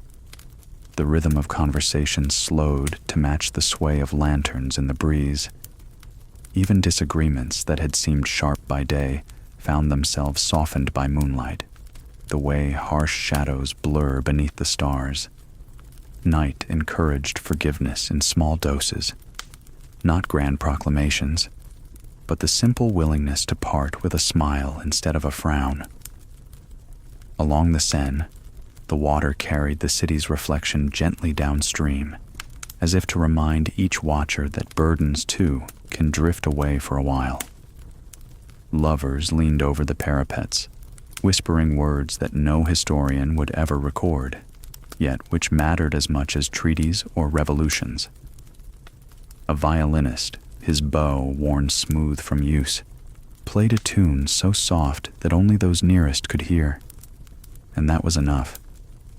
The melody slipped into the night air like a secret entrusted to the dark. Inside quiet rooms, survivors of turmoil discovered the healing power of ritual. Some lit candles and let the wax burn down to mark the passage of another day survived. Others placed books by their bedsides, their pages worn but steady, offering companionship long after friends had gone home. In the hush, these small rituals mattered. They reminded each person that rest was not indulgence, but necessity, that sleep itself was a form of courage. To close one's eyes in trust is to believe there will be another dawn. Children, resilient beyond measure, surrendered to slumber more easily. Their dreams carried them beyond ruined cafes and whispered rumors. They dreamed of gardens, of endless summers, of kites tugging against bright skies. Parents watching them found tears pricking their eyes, not only from sorrow but from relief. Here, at least, was proof that life renews itself. The night guarded those dreams like a patient sentinel, keeping watch until morning bells stirred them awake again. Even those burdened with secrets found solace. A diplomat who had whispered too much in dimly lit halls sat quietly at his desk, pen poised but unmoving. He no longer schemed. He listened instead to the soft tap of branches against the pane. The sound reminded him that trees endure storms by bending, not by breaking. He sighed, set aside his papers, and allowed the night to carry him into stillness. Sometimes healing begins not with answers, but with surrender to quiet. The city's wounds, though many, seemed less visible beneath the starry dome. Buildings whose walls bore scars from conflict now looked dignified in moonlight, as if the night insisted on dignity even for stone. Streets once echoing with suspicion now offered space for footsteps unhurried. Cats prowled confidently, tails high, unafraid of alleys once shadowed by menace. The very air seemed to murmur, "It is enough for now. Rest. Tomorrow waits patiently." In one modest clinic on the outskirts, those who had suffered most deeply lay in narrow beds. Nurses moved quietly among them, adjusting blankets, checking pulses. Their voices were hushed, but their presence was steady, like lighthouses in fog. Patients who had once trembled under the weight of nightmares now breathed more evenly, their faces softened by rest. The clinic windows glowed faintly, a constellation of their own. Each square of light a reminder that healing need not be loud. It unfolds as slowly as night itself, persistent, inevitable. The night also brought with it the gift of perspective. Under the hush, people remembered not only what had been lost, but also what endured. The steadfast friend, the loyal neighbor, the art that survived hidden in attics, the songs that refused to be silenced. Night's embrace drew attention to these threads of continuity, weaving them into a quiet reassurance. Life bends but does not vanish. And so, Paris, wounded, weary, wiser, rested. The great city, which had endured storms of both war and shadowed conspiracy, now allowed itself to breathe. In its silence, it spoke a promise that even when institutions falter and trust is tested, humanity carries within it an unquenchable spark of resilience. Night did not extinguish that spark. It sheltered it, as one might shelter a candle from wind, guarding it until dawn would invite it to shine again. For those listening to this story, far away and years removed, the lesson remains soft, yet sure. Night invites each of us to loosen the grip on worry, to fold today gently into memory, and to rest without fear. History may throb with its noise, but the night reminds us that beneath it all lies the steady rhythm of breath, of heartbeat, of continuity. Even after the curtain falls, the silence speaks. The story we have carried across 18 parts seemed to close in the hush of night.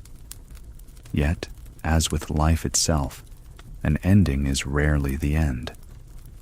After the last candle is snuffed and the streets grow still, there remains a lingering quiet, a kind of afterglow, in which the heart continues to listen.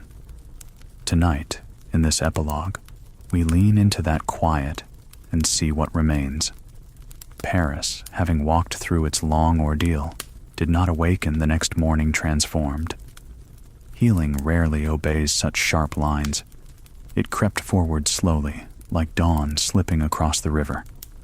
Cafes reopened, yes, but hesitantly. Families welcomed neighbors, but with eyes still watchful. The scars of distrust and sorrow lay close to the surface, visible in small gestures. A man counting coins too many times before purchase. A woman hesitating before offering her name. The city had been shaken to its foundations, and no amount of laughter at twilight could wholly erase that.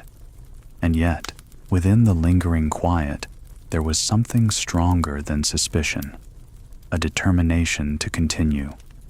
Survivors of turmoil do not simply rise, they steady themselves on whatever railing remains and take the next step forward. In Paris, those railings were music, ritual, and above all, memory. Not memory as a chain dragging behind, but memory as a lantern guiding ahead.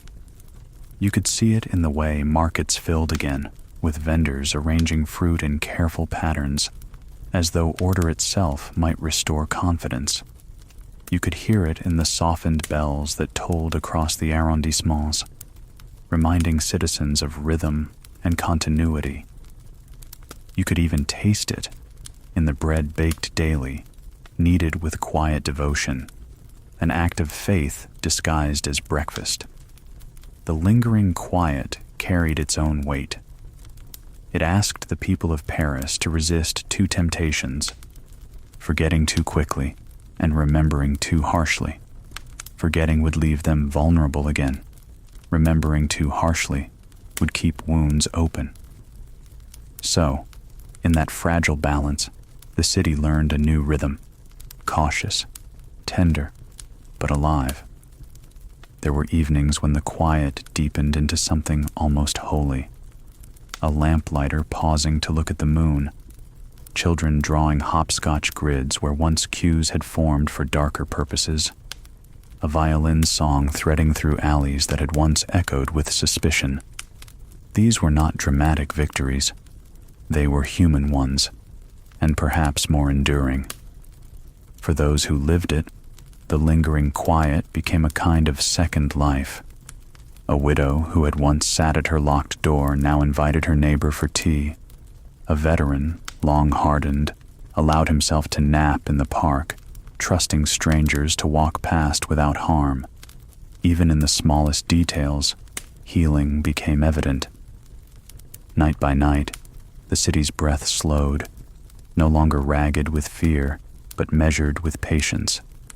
And yet, there was humility too. Survivors knew what had been lost could not be rebuilt in stone or policy alone.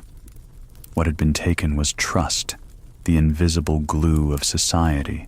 To restore it required time, and time was precisely what the lingering quiet offered. A stretch of days in which people could learn again to trust a knock on the door, to believe in laughter untainted by deceit, to step into night without flinching. Looking back now from the distance of decades, we can see that this lingering quiet was not emptiness at all. It was the soil in which renewal would grow. Cities, like people, need silence after storms. They need hours when nothing extraordinary happens, when only the bread bakes, the bells toll, the leaves rustle. For in such hours, wounds knit unseen. So, after our long tale, let us not picture Paris as triumphant or broken. but as resting. Imagine the city in that tender hour just after midnight. Shutters closed, a few candles guttering, the Seine reflecting the stars. Imagine the hush that follows confession, or the deep breath that follows weeping. That was Paris, holding itself together, not in grandeur, but in quiet. And in that quiet lies the final truth. Survival is not only about strength, but about gentleness. A city, like a person, does not endure by clenched fists alone, but by open hands willing to plant, to mend, to hold. The lingering quiet of 1929 gave Paris such hands, and with them, the promise of tomorrow. Time softens the hardest memories, showing us what has changed. When we look back across the bridge of nearly a century, we see how far the world has walked since those smoke-laden cafes of the 1920s. It is a quiet revelation. The shadows that once haunted Paris have receded, and the tools of deception that seemed so sophisticated now appear strangely fragile against the resilience that grew in their aftermath. Comparing then and now is not about scolding the past or praising the present. It is about noticing the distance traveled, the gentler air we breathe today because others endured storms before us. In those earlier days, addiction was whispered about in shame. Families closed their doors tightly, afraid of judgment as much as illness. Treatment was rudimentary, often cruel, and compassion was scarce.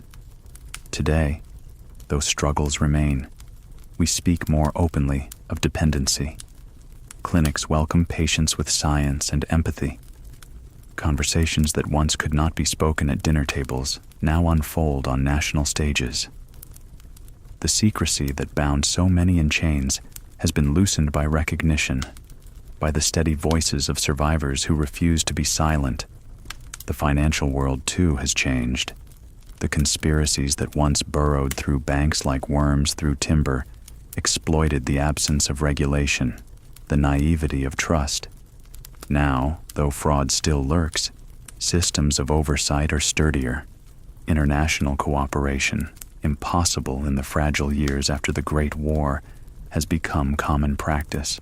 What was once a playground for secret treasurers and shadowed counts has become a terrain watched by auditors, regulators, and satellites in the sky. Imperfect, yes, but no longer naive.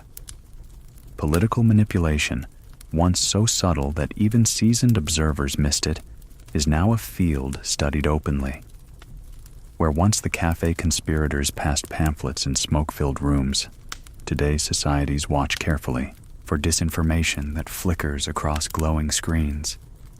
The stage has shifted from tables littered with absinthe glasses to devices we carry in our pockets. Yet in that change lies progress, awareness. People are taught to question sources, to compare voices, to resist the easy seduction of false certainty. Hard lessons learned in the shadows of 1929 now guide the vigilance of modern democracies. Academic life, too, bears little resemblance. In the past, scholars vulnerable to poverty or addiction could be turned into mouthpieces for criminal aims, their studies bent to serve hidden masters.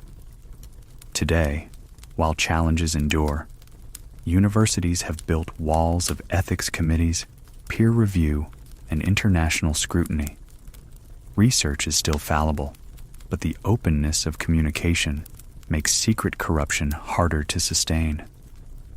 The lonely researcher of yesterday has become the member of a global conversation, less easily isolated, less easily used. Culturally, the difference is perhaps most visible.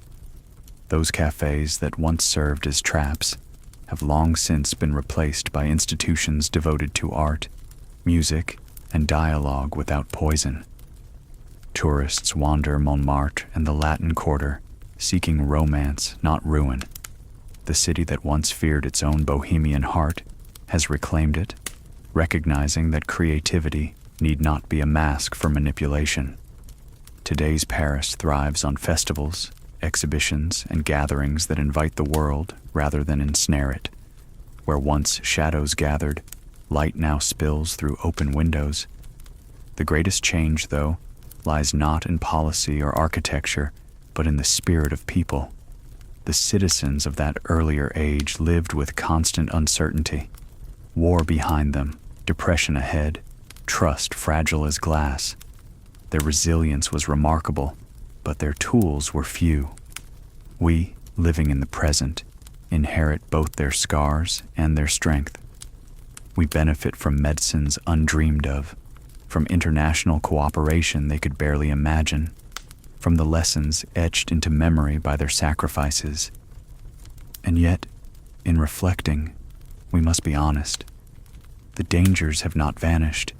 They have only shifted their form. The manipulation that once occurred in cafes may now occur online. The whispers that once bent ears in salons may now appear as headlines on screens. The challenge is the same: to guard trust, to preserve openness without naivety. What has changed is that we are not blind. We carry the cautionary tales, and so we walk with lamps in hand where once our ancestors stumbled in darkened rooms. It is comforting to note, too, how much gentler our conversation has become. Where once pain was endured in silence, today we share, write, broadcast, and console. Stories that would have been buried in shame now form part of collective healing. The very act of telling, whether in classrooms, in books, or in whispered podcasts for sleepless nights, ensures that shadows lose their power. Remembering no longer enslaves. It protects. So, when we hold yesterday against today, the contrast is clear. Then, suspicion, silence, fragility. Now, vigilance, voice, resilience. The journey was not easy, and the world remains imperfect, but the progress is undeniable. The cafes of manipulation have fallen silent. The cafes of conversation thrive. The silence of shame has given way to the murmur of community. The fragility of trust has grown into the quiet strength of societies that, though flawed, know better than to ignore the lessons of history. Looking back, we honor those who endured. Looking forward, we rest in the knowledge that their trials became our safeguards. Night once brought fear. Now it offers peace. May we cherish that difference and carry it gently into tomorrow.